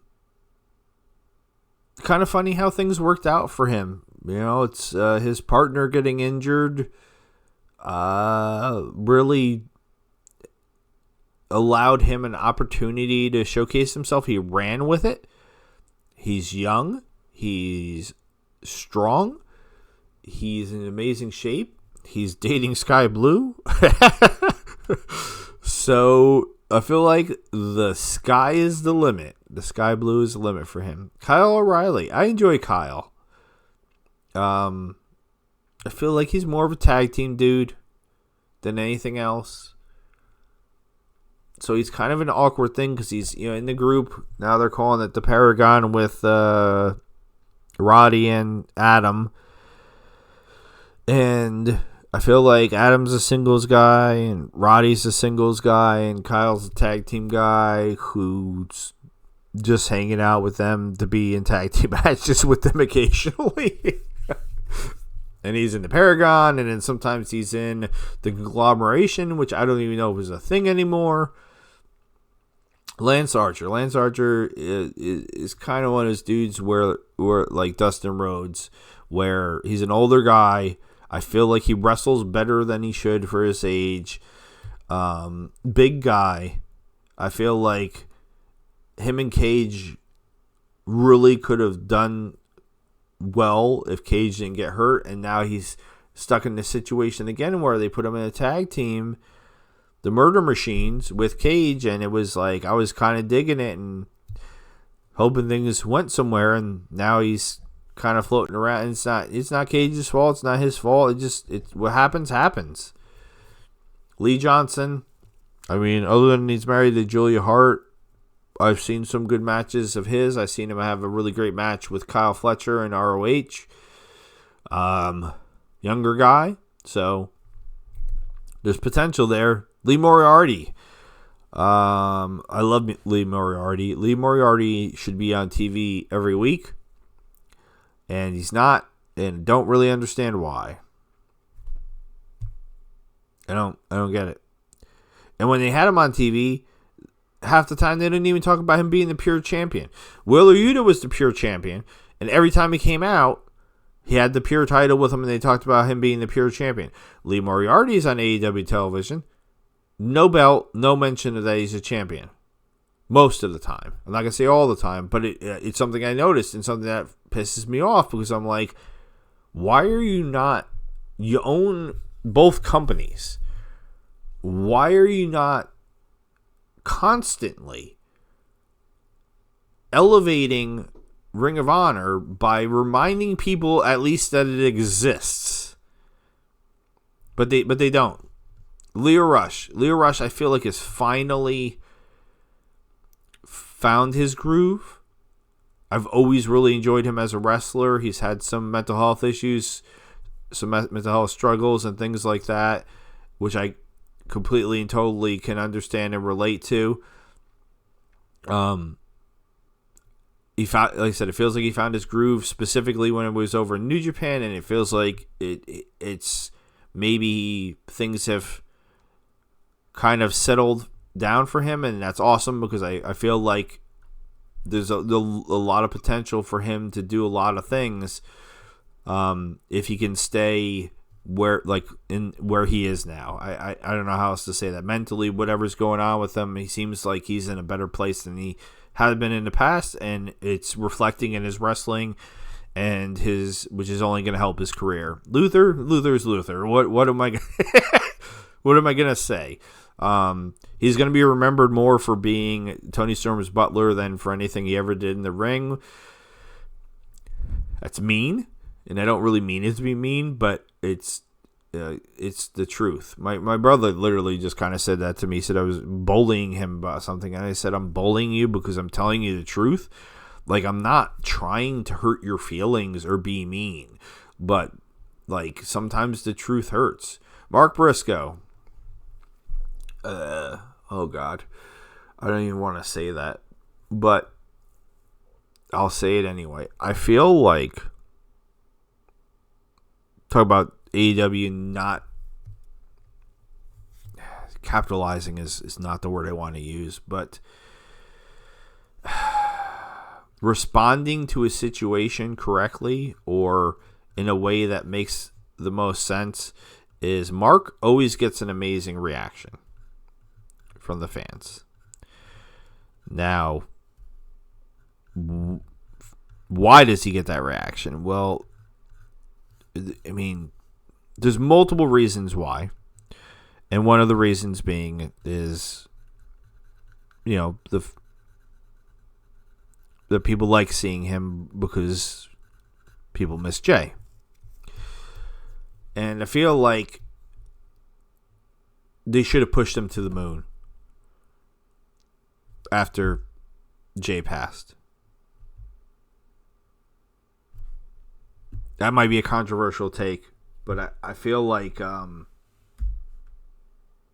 emotions were high, and it would have really felt good for everybody to see Mark just like I said, just go as far as they could with him.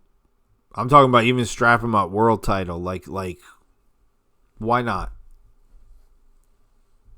Everybody would have, been down with it emotionally. And I think it would have been really cathartic and everything. But they didn't.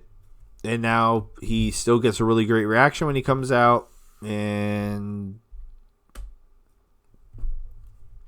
he's in the collaboration, but they don't really do much else with him. Mark Davis, injured again. I don't know. Dude came back. I enjoyed the little bit that he did when he came back, and then immediately got hurt again. So, I don't know. Mark Sterling, he's good at what he does, and he's actually a pretty good wrestler too. Not that you would ever be able to tell, because they don't use him as a wrestler; they use him as an announcer. But he wrestles in the indies quite frequently and is talented. I feel like there's guys on AEW that could benefit from having a manager. I mean, they used him a little bit during the Jade situation for that exact reason, because Jade can't talk. So they put Mark with her. And since then, they don't seem to be using him to the best of his abilities. Mark Quinn, not a Chikara guy, but was actually in an indie company called Excellence Pro. That was based out of Pennsylvania. I saw him wrestle many times for that company in a tag team called One Night Only, which ironically did not wrestle together One Night Only. He was definitely a standout on the card, a standout in the matches, from a wrestling and personality perspective. So when he got signed to AEW in a different tag team that I was not familiar with, excuse me.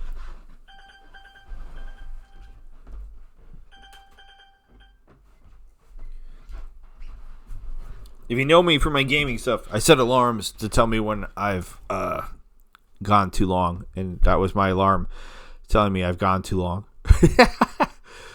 But yeah, Quinn is awesome, and as long as he can stay healthy, I really would like to see like what goes on with him. Daddy Magic we talked about a little bit. I feel like does their team even have a name in AEW? Because there's nothing listed. They're not 3.0. They don't have. They're a tag team. They don't even have a tag team name. It's killing me. Can we do something with him as Scott? Or, excuse me, Angelo. Can we do something with 3.0? They're an amazing tag team. Sorry about that. I don't know. It's frustrating to me. Matt Sydal, does he even work for the company anymore? Dude's like an indie high flying god. I didn't even know he's still with the company. Why is he on the roster page? Matt Taven, same thing, disappeared. Are they both down in Ring of Honor? He was on TV and now he's just gone. Young Bucks. They're the Young Bucks. I don't know. What am I going to say about the Young Bucks?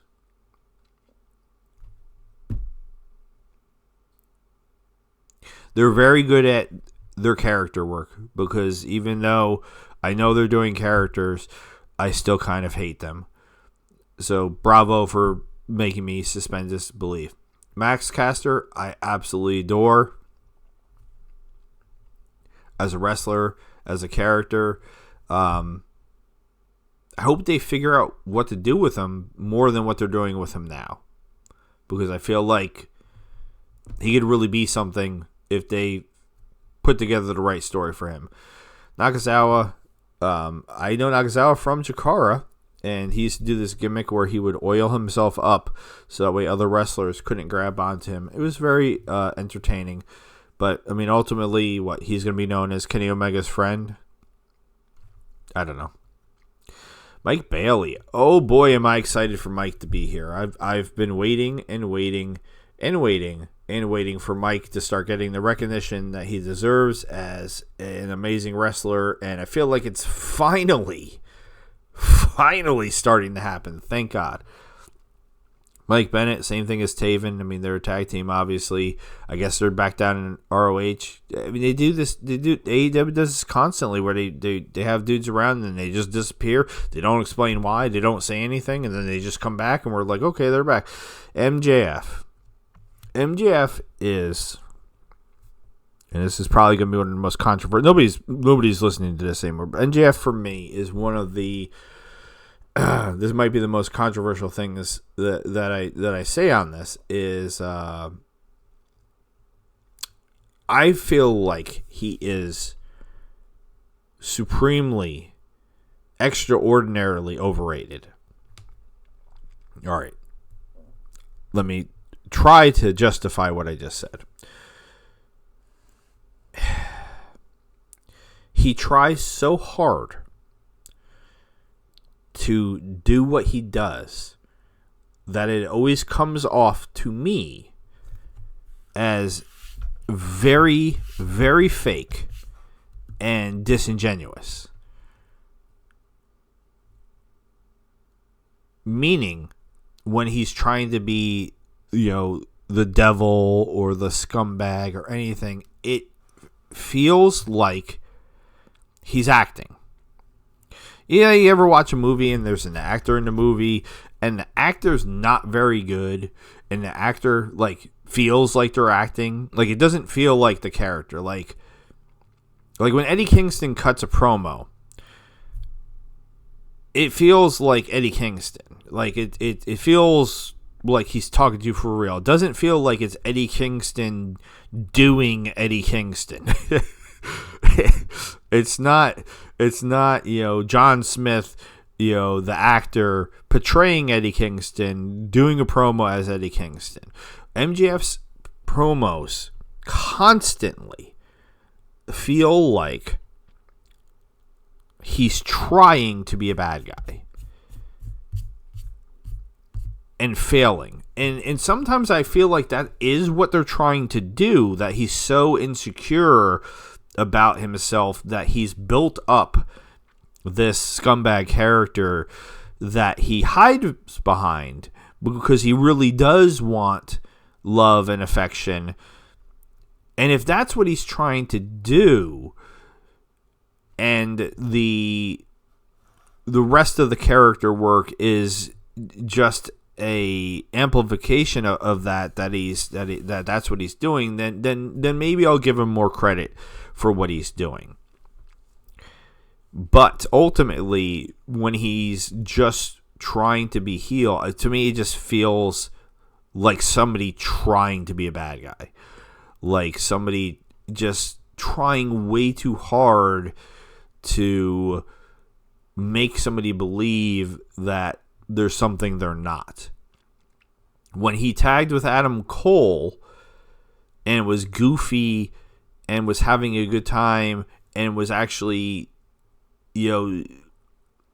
seemingly enjoying himself, that was actually the realest he's felt to me in regards to his character work.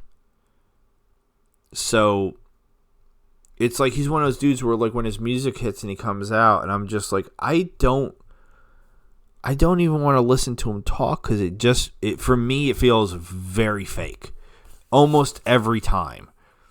I don't believe him. I don't think he's a scumbag. I don't think he's cool. I think he's just like a poser. Like I like, considering I know how much he likes Roddy Piper or something like that. Right? Piper never cut a promo where I'm like, oh well, he's trying to be a bad guy. Like, he was a bad guy. Whereas MJF feels like a nice guy cosplaying as, an evil villain in wrestling. I don't know. That's my controversial MJF take. Mr. Brody Lee, not going to say anything negative about him. Not that I would, even if I had anything negative to say.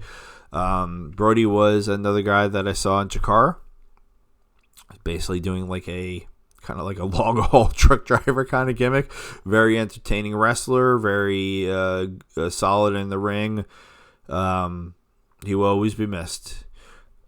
Brody Lee Jr., his son, he just won his first, or actually just, I guess should say debuted in his first wrestling match at the age of 13. He was in GCW, Joey Janela's, who I don't like, but that's besides the point. Joey Janela's Spring Break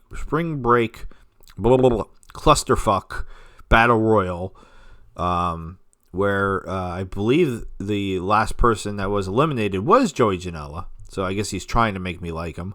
But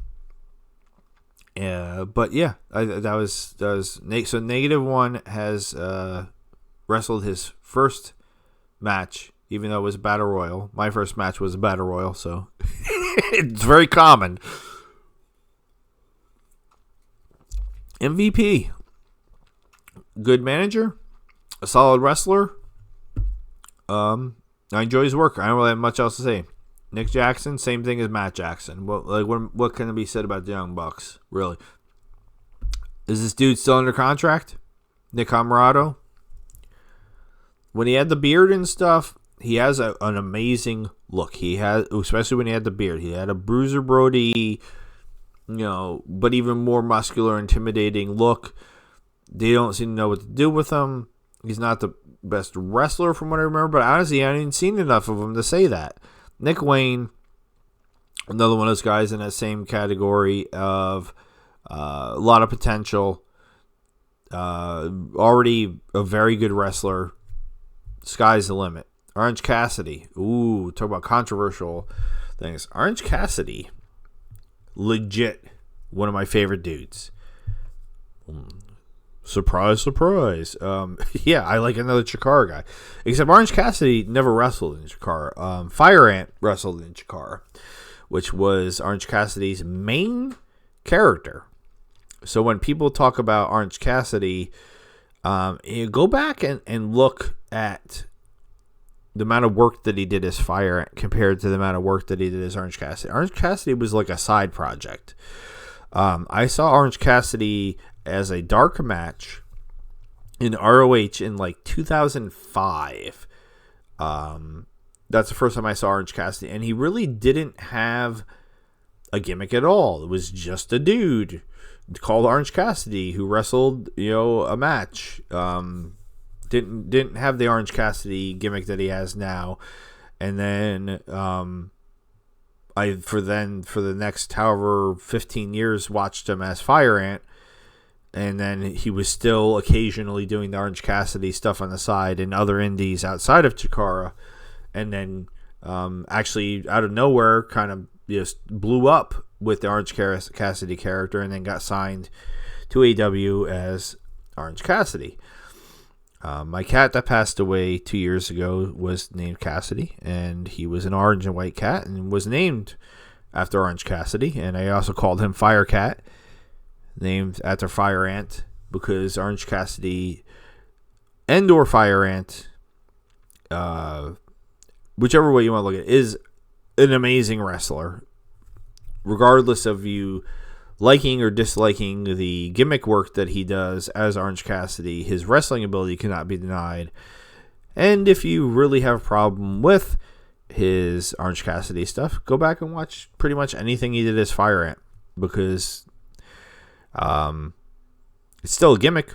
It's wrestling, with a mask as an ant. Chikara was extraordinarily gimmicky, but they didn't even really play into it that much necessarily, and he just went out and had banger matches as a dude dressed up as an ant for a hot dog and a handshake. I mean, seriously. Absolutely love him. He's injured right now, as is my understanding, so hopefully he's healing up and will come back soon. Ortiz, ever since, LAX or Proud and Powerful or whatever the name was in AEW broke up. Don't know what they're doing with him. Is he even wrestling in ROH? I have no idea. Pac. Love Pac. Pac is another dude that just cannot stay healthy. Injured again. Paul White. Does he even do anything for AEW? I don't know. He did some commentary for a while. And then I don't know. I thought he wanted to have a couple more matches and was getting in shape, and I don't know what's happening. Peter Avalon. Peter Avalon is like Aaron Solo all the way up there. He's a talented wrestler, maybe not a main event guy, but good in the ring. They did the whole librarian thing that I never really understood the point of at all. Him and Leva, who Leva Bates has been gone for quite a while now. I don't know. I don't know what they're doing with him. Powerhouse. Love Powerhouse. Powerhouse is like him, Takeshita. Those are like some of my favorite guys in AEW. Really want to see him get, Brody's another one. Him, Takeshita, Brody. Those are like three of my favorite dudes in AEW. Give these guys belts. Come on, let's go. Preston Vance. They've tried a couple different things with him. I think he's back down in ROH doing something. I don't know. They put him with Roosh for a while, and then Roosh is back, but now he's not with Roosh. So they can't seem to figure out what they want to do with the guy. He's big. He's talented. Just figure out what you're doing. Nana's awesome. Swerve when I drive. What else can you say? Ricochet. It's Ricochet. Ricochet is actually another Chikara guy, believe it or not. Wrestler does Helios many, many moons ago. I've enjoyed his work for a long time, whether it be in Lucha Underground or other places. Happy to have him in AEW. Happy to see him in some banging matches. Roddy Strong. He's another guy, even though he's a smaller guy, and this might be a controversial thing. I would shoot Roddy to the moon. He's one of the best workers in AEW or anywhere.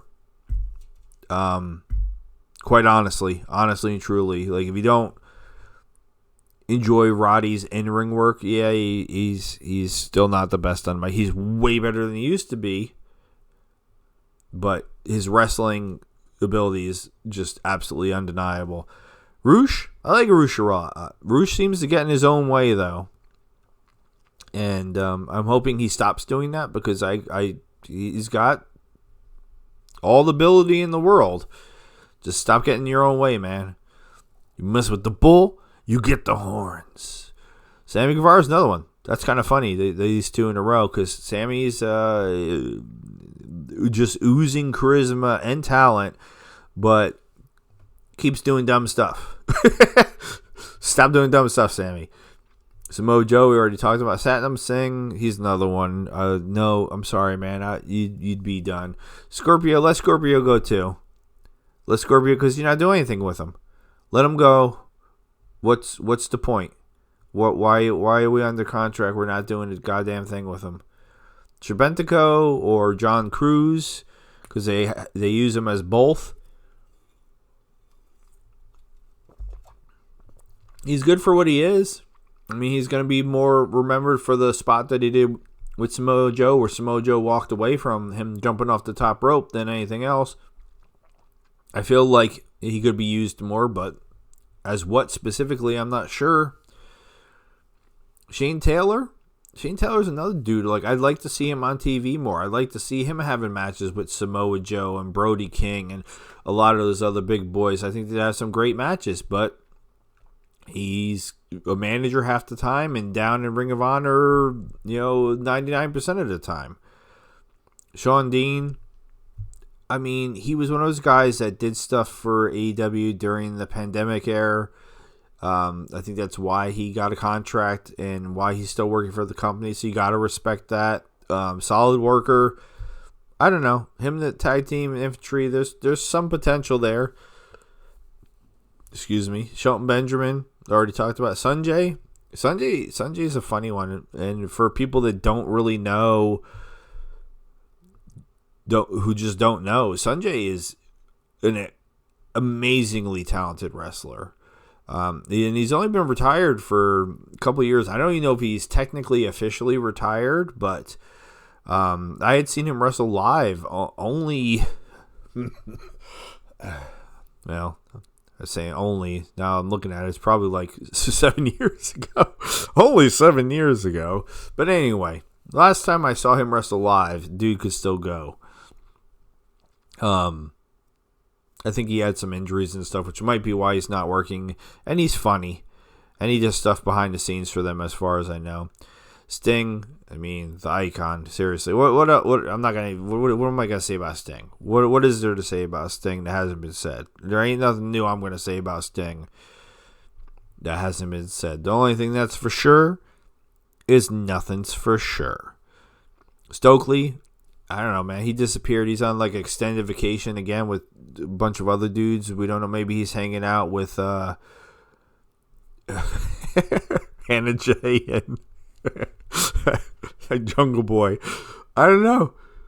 They did the stuff where they turned Chris and Chris Statlander, put him with her, and then turned Chris back, and then he just I don't know. I don't know what they're doing. Stokely is very entertaining. Please get him back on TV ASAP with somebody. Put him with somebody that we talked about earlier that isn't that good on the mic. Put him and Scorpio Sky together or something. I don't know. Do something. Swerve's the man. I don't know what else to say.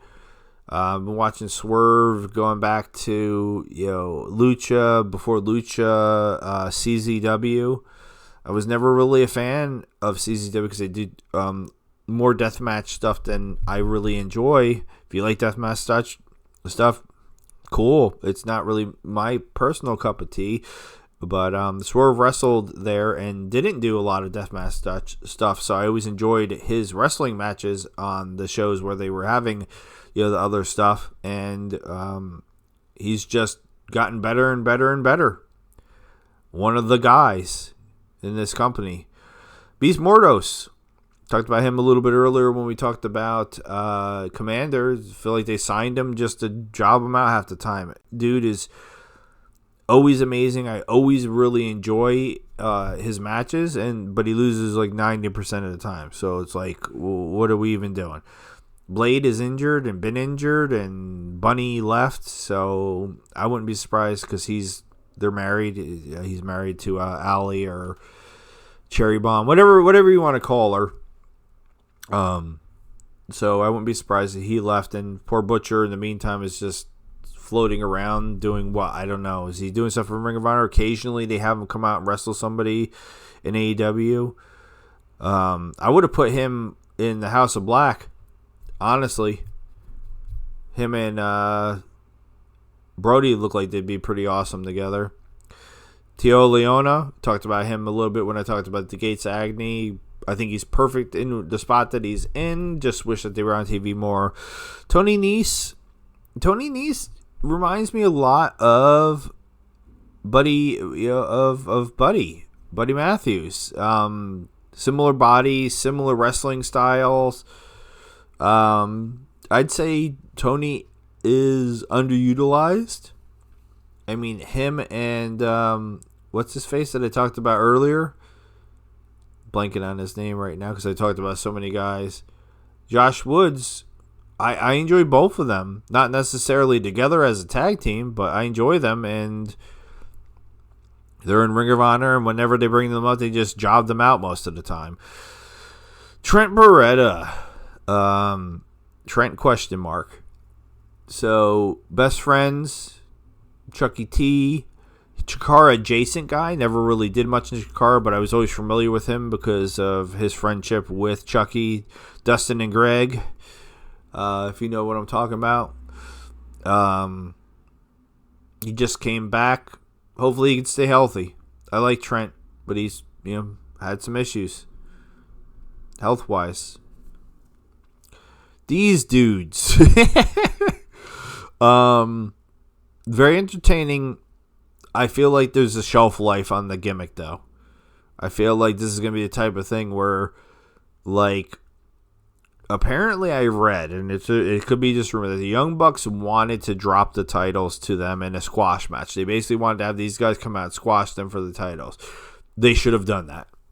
They should have struck while the iron was hot again. This is like, I feel like this is a reoccurring thing. We talk about, Wardlow. We talk about Big Bill. We talk about Mark Briscoe. We talk about these guys. There was definitely some other ones where, like, we're not when things are popping, you gotta capitalize on it, and they're not, and they didn't. So, like, how long is this 90s, late 80s, early 90s gimmick gonna keep getting over with people? I don't know. I feel like there's a shelf life on it, and then eventually I feel bad for these guys because they've done a really great job working the gimmick, but I just don't know how long the gimmick's going to work for them. Vincent.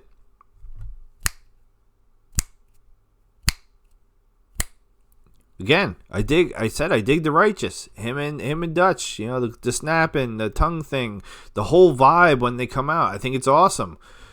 And then they put him with Jake the Snake for like a second, and I was like, oh, that's cool. And then Jake Snake's another one, like they have him, and they don't, like, what is he doing? I don't know. Wardlow, just release him, I guess. I don't know. Maybe go to WWE and do something. They're not using him, and as far as I know, he's healthy. So I don't know. Wheeler's Chikara guy, Silverhawk.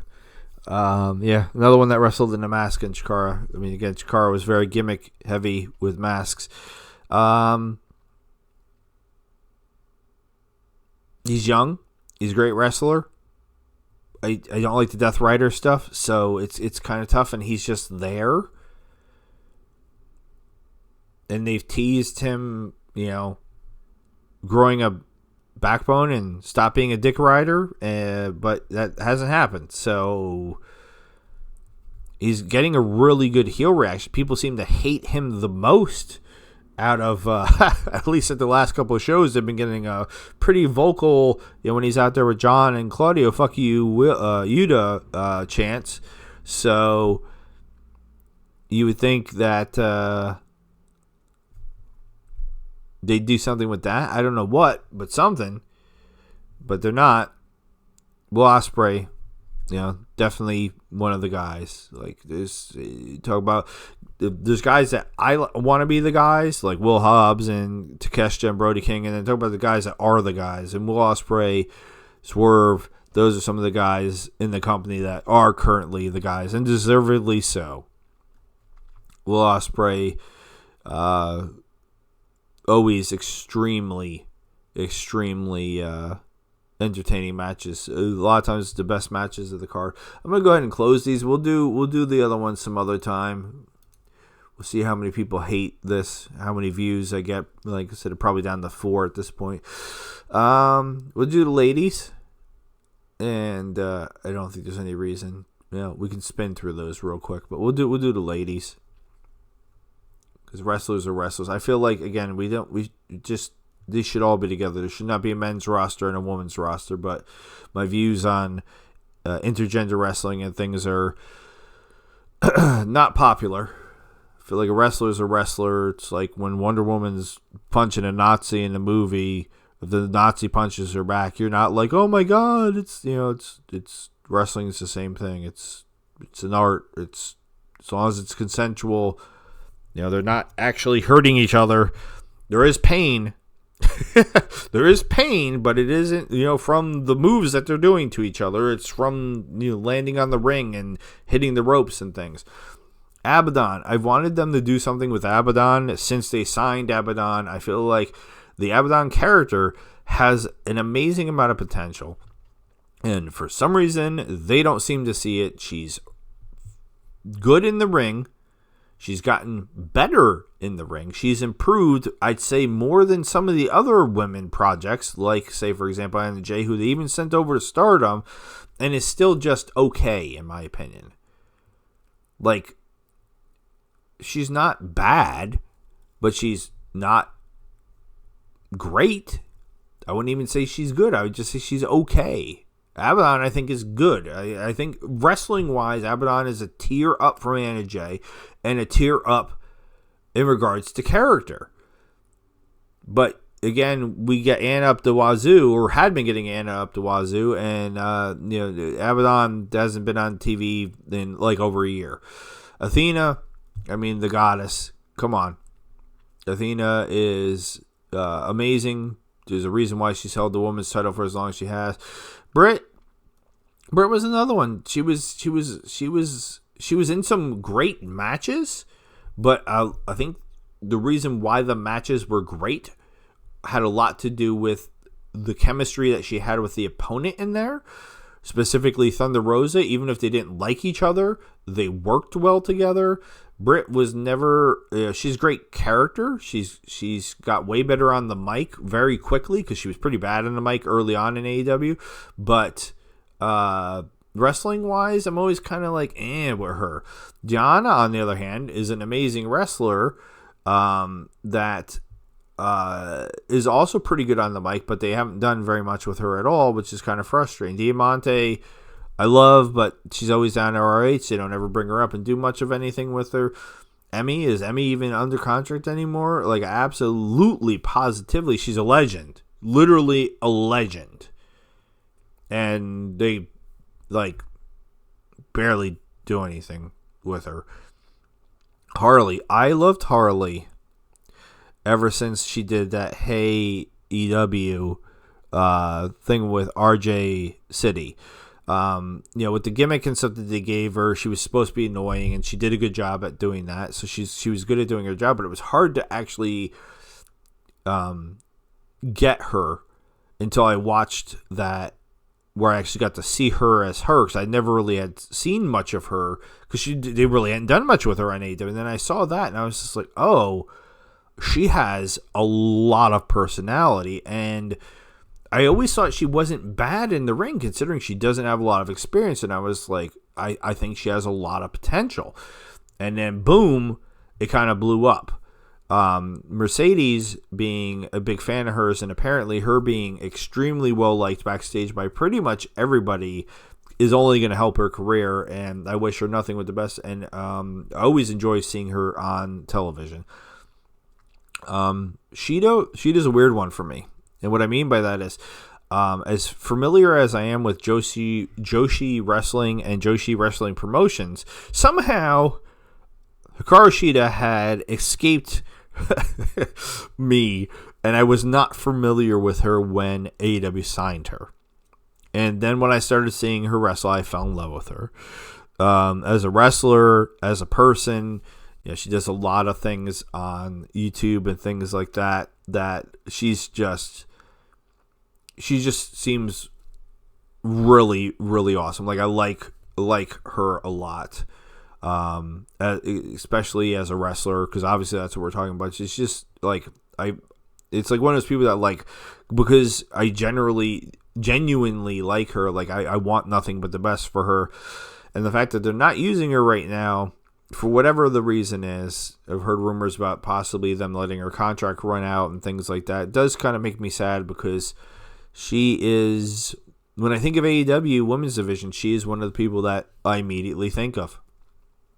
And I would really like to continue to see her wrestle. I mean, she moved to the United States for AEW. Jamie Hayter.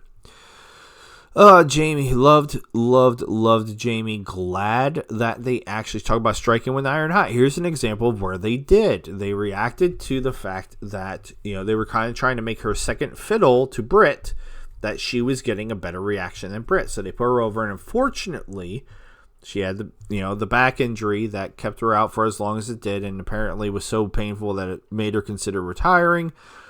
She's been pretty solid since she came back. Not a huge fan of the red hair, but that's neither here nor there. Looks don't matter.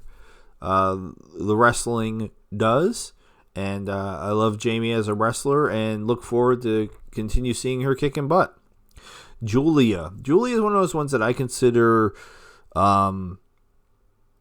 like one of AEW's projects. So what I mean by that is, like, I feel like that they signed like Abaddon, Anna Jay, Julia, young women that had a lot of potential. And obviously Julia is gorgeous, Anna Jay is gorgeous, Abaddon is extremely attractive, despite the character. Okay, I mean, it's undeniable. Go to her Instagram and look at some of the pictures. She has a very beautiful face, but she's doing a character. So, like, let's I believe she prefers to be they, and I'm saying she, so I apologize for that. But they are attractive. So I feel like that was not that should be the mindset, but I feel like that was the mindset, because I feel like when you look at, even if you say, oh no, there's just no way I can look past the piercings and the tattoos and the makeup. If you're just looking at these two, it's undeniable that they are very what's the word I want to say? Where most people would agree that they're attractive females. So I feel like that's kind of like what the thought process was. Like, let's get these young, attractive girls in, and try to give them some more training and give them some more experience and see what happens. And with Julia, I still feel like, wrestling-wise, out of these three, honestly, I still think Abaddon might be the best. It might go Abaddon, Julia, Anna. That might be a controversial take, but that's kind of whereas Julia has gotten over the most with her character. Now, obviously not with the cheerleader character, obviously with the House of Black character that she did. Excuse me. But wrestling wise, I still feel like she's okay. Okay, good. I don't know. That's just, again, it's just my opinion. But I feel like she can definitely get better with more experience, just like Anna, just like Abaddon. Camille's tough. What can we say about Camille? Have we seen anything from Camille basically at all? They signed her. She came over. She was in that movie with Tony Storm, and they had her with Mercedes for like a minute, and then she got injured in air quotes, and then they haven't done anything with her other than the fact that she has some controversial takes on abortion.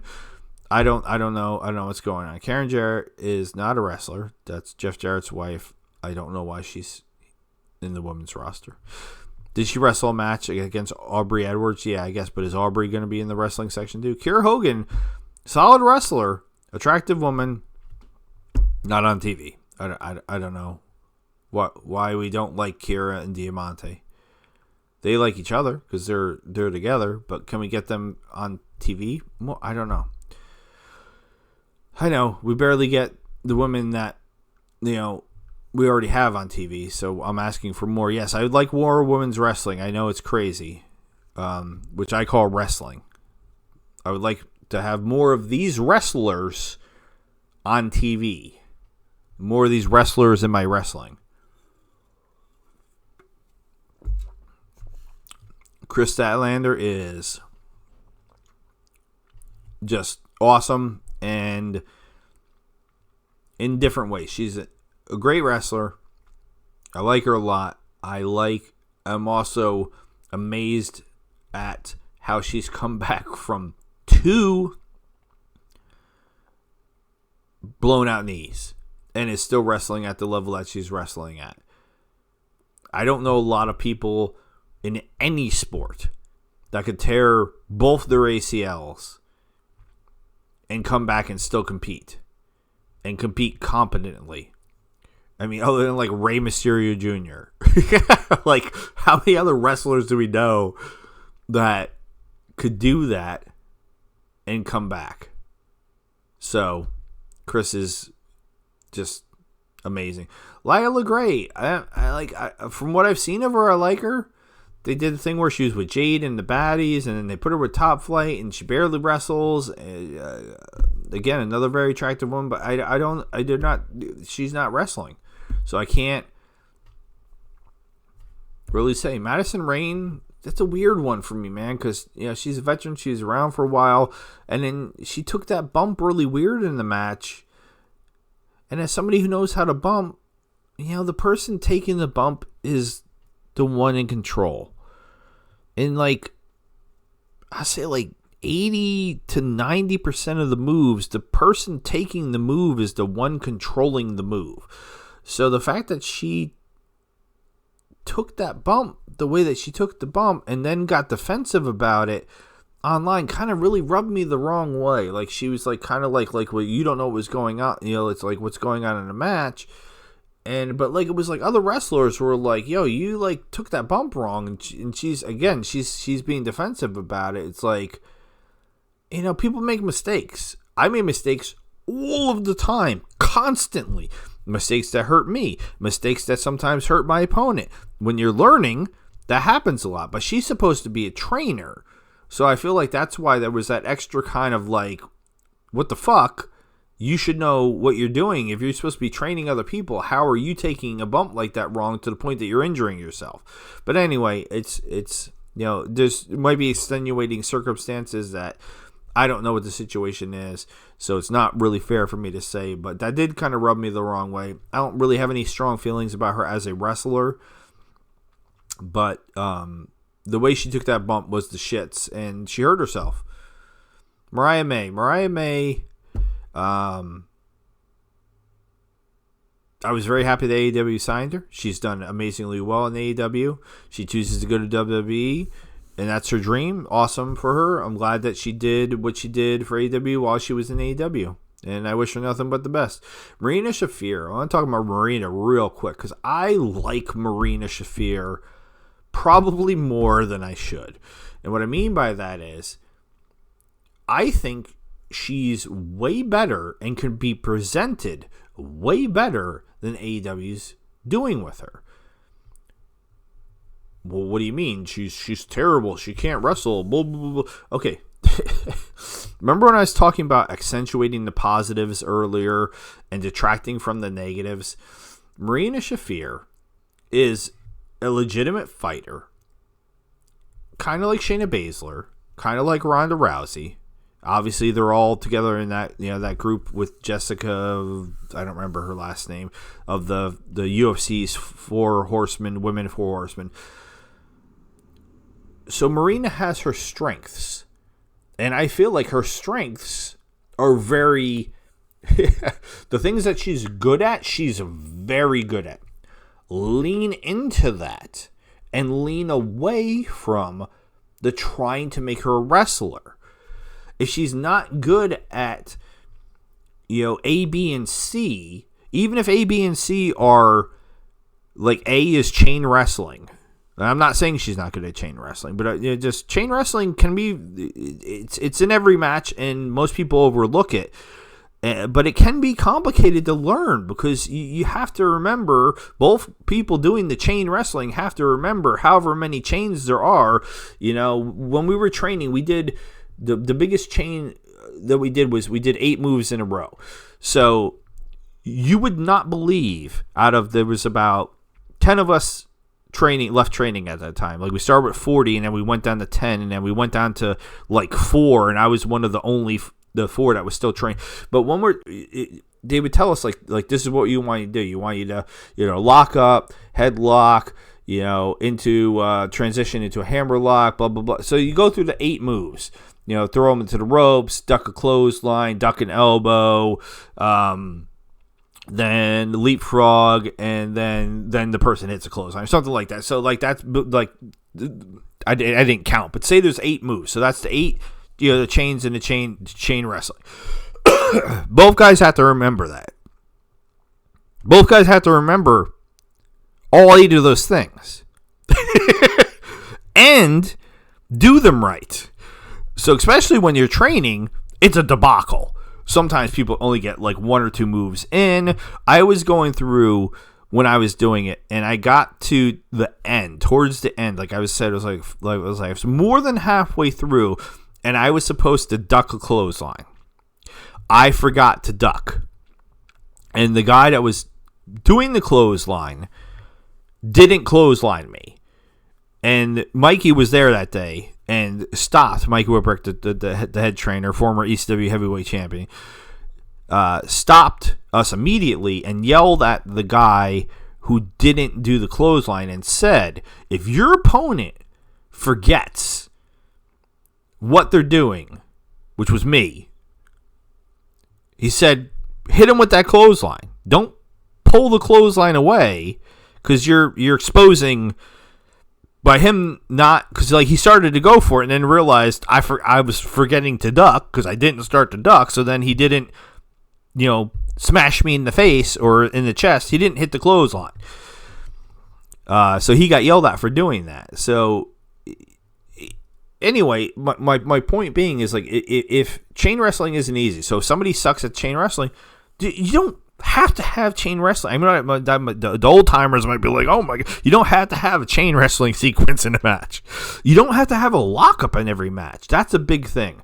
That is a huge thing with old school guys is locking up, and they want to see you lock up a certain way. They want to see you lock up in a way that's strong, and that tells them like a lot about you as a wrestler when they see you lock up. But it's such an old-fashioned thing. Like a match doesn't really need to start with a lockup. It doesn't. Why? Why in 2025 does a match need to start with a lockup? Just because that's the way we do it. But anyway, Marina has an amazing amount of potential if they just say, you know what, fuck it. She's good at, D through F. Let's focus on those things. I just saw a match of her in Ring of Honor that I feel like that they kind of started to get it. Where basically she just went out and she just tossed this chick around. I didn't see what her name was, unfortunately. This other wrestler around. And it was awesome. And Marina looked like a monster. And I was just like, yes, that is what you do. It'd be like taking like Megan Bain who's built the way that she is and clearly is like a power wrestler, like a woman's, power wrestler, kind of like I would say Chris is kind of similar to that, where they can do a lot of power moves, and then like trying to force her to do like lucha. Like maybe Megan can do lucha. I don't know. But like if she's not good at lucha, why are you going to take her and be like, no, you have to do lucha in this match? Well, why? I don't know, just because I said so. It doesn't make any sense. Play to their strengths. Play to their strengths. Speaking of Megan, she's new. She's only been wrestling for a couple of years. She's fine. Sometimes she seems really motivated, and when she seems really motivated, I enjoy her work more. And sometimes it seems like she kind of gets a little lost in the sauce and is just kind of going through the motions, and then I don't enjoy it as much. Also, the face, the prune face, she's another one. Go to her Instagram. Like every picture is this is the only face she knows how to make. She has no facial work. Facial work, believe it or not, in wrestling, especially televised wrestling, is important. So the fact that her face is always this is always the same face is kind of a problem.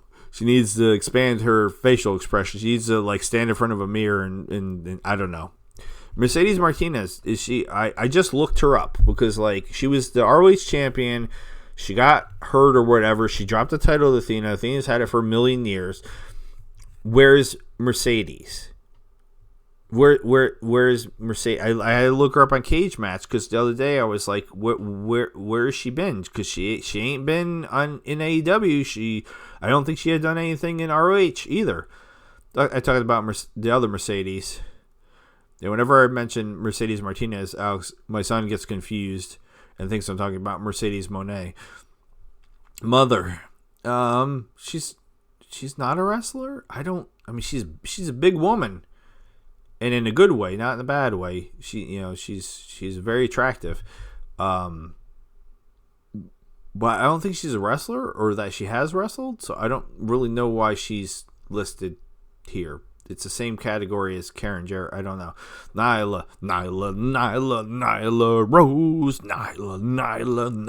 Rose. I really enjoy Nyla.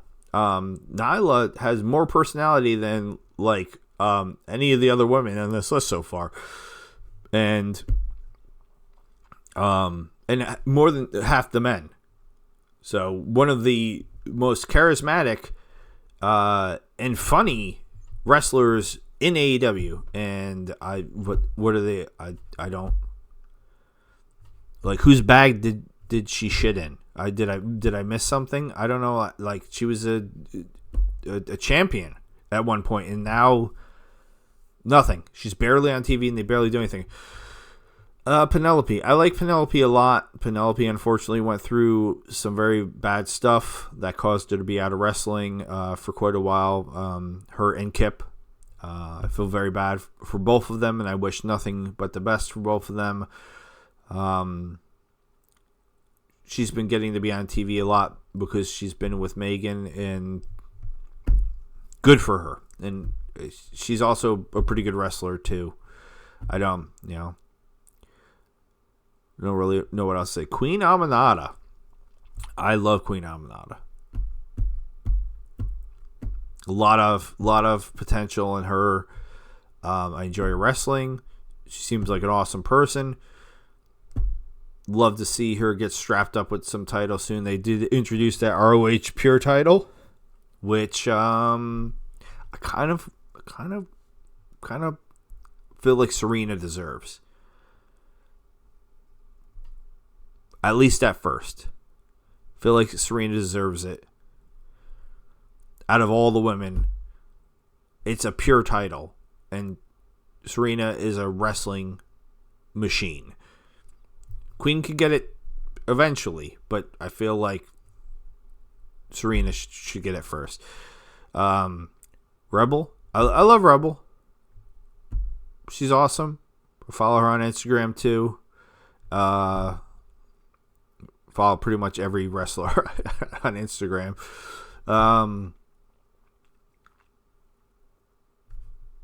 but they're not doing anything with her. So I don't know. I don't know what's going on. She's another one of those big question marks where like I don't really understand they're not using her in ROH either, so it's not like they're doing anything with her at all. So I don't know. Red Velvet. I'm glad that she's doing well in ROH. I still kind of feel like it's demotion for her because she was on TV on AEW and they were doing stuff with her, and then they sent her down to ROH, and I can't even remember the last time she's been on television. Riho, does Riho even wrestle for AEW anymore?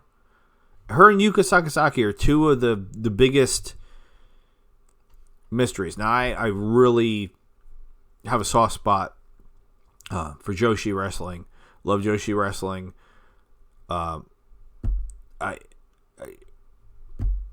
Where are they?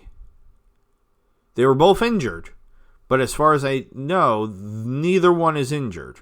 Last I saw, as a matter of fact, Yuka, I think, is either already here in the United States or is moving to the United States and has Sumi Siaki, if you know who that is, from Ring of Honor,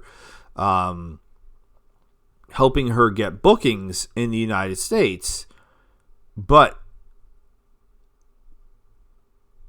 she's not wrestling in AEW that she's under contract with. Riho is not wrestling in AEW. I can't remember the last. She comes in like once in a blue moon, does something, and then disappears. So I don't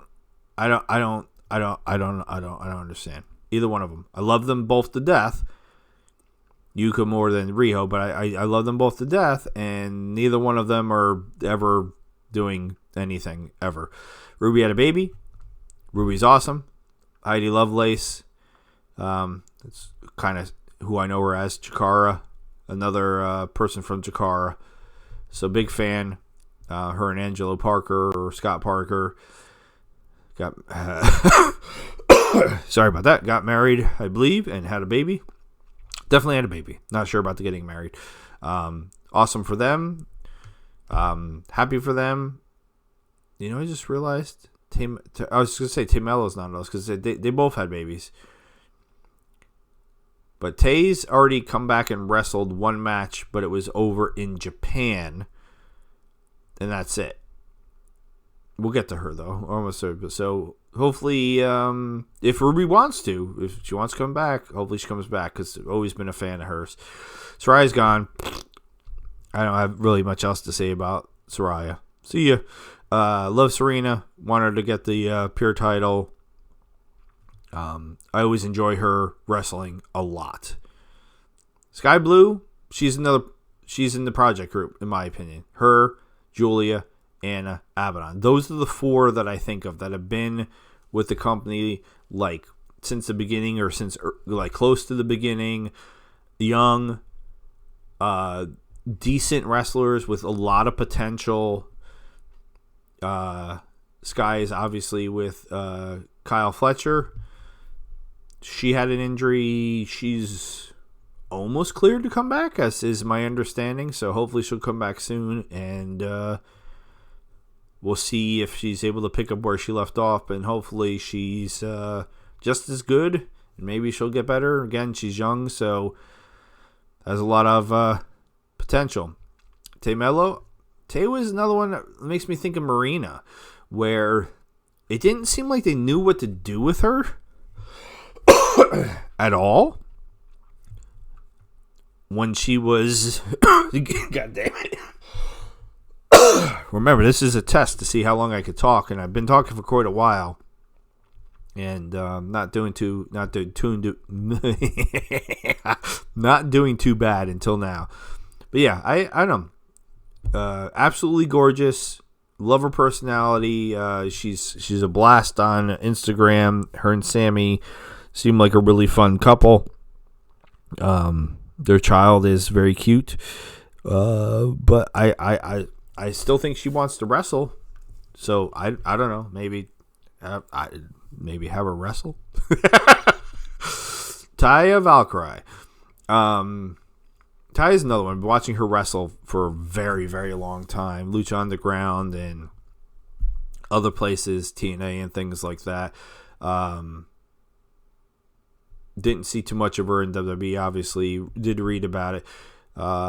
She's in amazing shape right now, almost to the point where it's concerning me, because like she used to be like in Lucha Underground, if you go back and watch it, like almost like a muscular build. And then I didn't see her for a while, and then she came back and she was pretty thick. I don't think in a bad way. I don't think any woman being thick or bad, but there was a drastic, obvious difference between her build in Lucha Underground to her build, like I'd say when she first came to AEW. I was just like, wow, she's almost looks like a different person, because her body is so different, and it also affected, her face. She put on a lot of weight, not in a bad way, and looked different. Wrestling was still the same. Still enjoyed the wrestling, but now she's almost back to the build that she had in Lucha Underground. So she looks absolutely amazing, and she's still wrestling well. So I'm happy for her. I hope she's happy with what she's done. She's definitely put in a lot of work. I'd like to see her and Deonna get more time and do more stuff than they've been doing, but I don't have any control over it.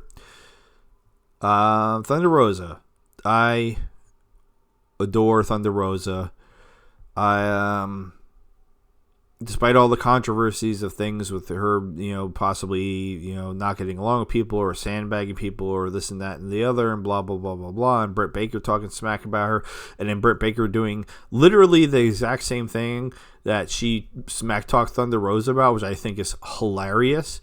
She's like, oh, she's supposed to be the champion, and she's not even, showing up for work. Well, where have you been for the past, 2 years, Britt Baker? Oh, wait, what? You're hurt, so you're not going to work every week? Oh, okay, yeah, that's kind of how it works when you're trying to heal from a very bad back injury. But anyway, I really, really enjoy Thunder in the ring. I have enjoyed her since before AEW. She's another one that I've watched in indies and things like that come up, and I was very excited to see her in AEW. I get a feeling like she's ready to move on. I don't know where I'm getting that from. She talks about WWE a lot because she does podcasts and things, and that's just the feeling I get.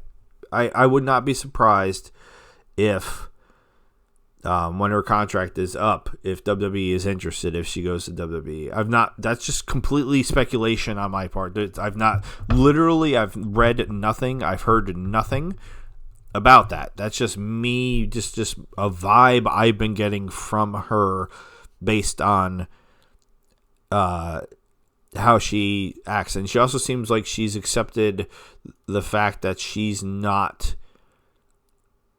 the star of the women's division anymore, because she's doing job. She's been losing a lot lately, which also makes me think that she's kind of accepted what they want to do with her, and that only lead, because I'm pretty sure she still wants to be, on top, but there's only so much control you have over that. So Tony Storm we already talked about. Willow is another Chikara person, so obviously I'm going to love Willow. I think Willow, not that this has anything to do with anything, might be the most attractive female. That's probably a hot take for a lot of people too, but I just think Willow is gorgeous. I enjoy her wrestling.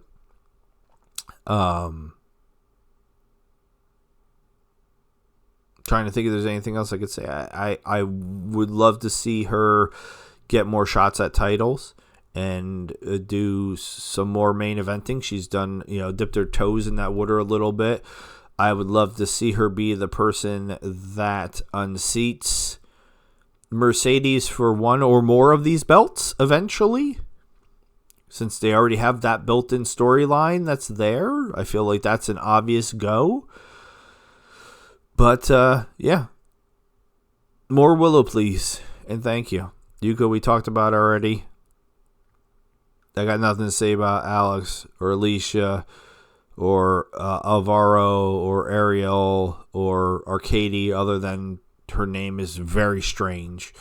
Bobby Cruz. Bobby Cruz is the voice of Ring of Honor. When we hear him talk, we know it is Ring of Honor. Everybody hates Excalibur online from what I read. Everybody, I don't know. I got no problem with him.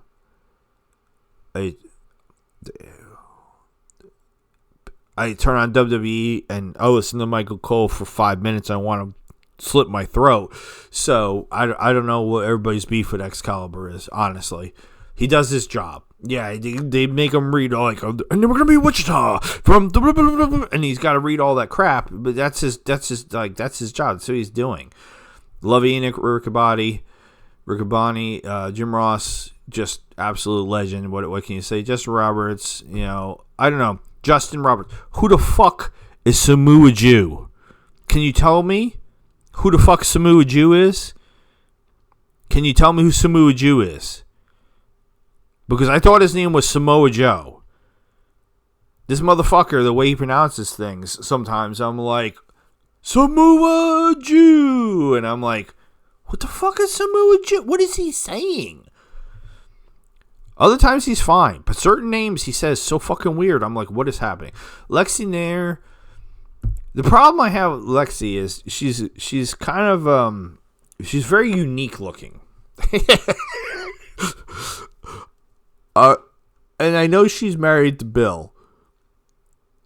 And I'm just like, she just did a thing where she interviewed him and the Bad Apple the other day, and I'm like, I can't, my head can't wrap around her and Bill together. I don't know.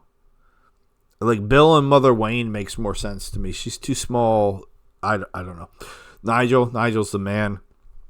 Absolutely love Nigel. Love Nigel as a wrestler. Enjoy him as a commentator. What else can you say?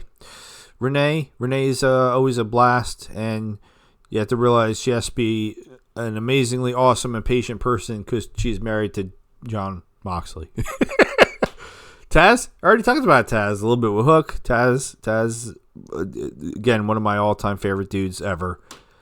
Like him and Mick Foley. Those are my guys. Tony Schiavone. And people rag on Tony too. I'm glad that he came back. I didn't realize how much I actually enjoyed him, and with him being gone after WCW, I didn't realize how much I actually enjoyed him. Do we do the refs? That's just silly. We'll do everybody, sure. Aubrey Edwards seems like an awesome chick. Brandon Martinez, I don't know too much about him.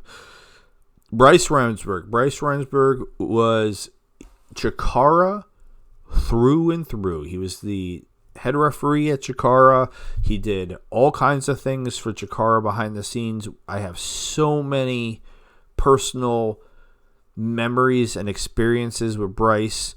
Bryce is the only referee that I've ever seen at shows, and I've been to shows for every company except for AEW. I haven't been to an AEW show. Been to New Japan, been to TNA, been to WWE, been into WCW. Yeah, I haven't been to the AEW show. That's weird. But anyway, it's the only referee that I've ever seen get chance. Like, he would regularly come out at Jakara to ref a match and would get Bryce, like hardcore, like all the fans in attendance chanting his name. You might want to talk smack because it's indie, but Chikara always pulled a couple hundred people, which for indies, that's solid. So talk all the shit you want. I mean, I've been to indie shows where I've literally been in an audience with like 6 other people. So Chikara held their shit down. Mike Posey, I don't got much to say about him. Paul Turner's the man, ROH ref. He'll always be the ROH ref to me. Rich Knox. Got nothing really to say about him. Stephen Smith, I don't know really much to say about him. As far as I know, they just let Sarah Stock go. So, again, her and Soraya are both gone as far as I know. So, it's weird that they're on still on the page. I guess I just haven't updated. Jerry Lynn, the whole effing show, or the new effing show. Awesome guy. I mean, he just talk to him for just a couple minutes. He tell awesome. Yes, Pat Buck's a cool dude. And that's it. We did AEW. It took way longer to go through this than I thought I was gonna, but nobody's gonna listen to this anyway. So I did this all for me. And with all of that being said, I am Loki the Mad Titan. This has been me rambling about wrestling for like 2 hours.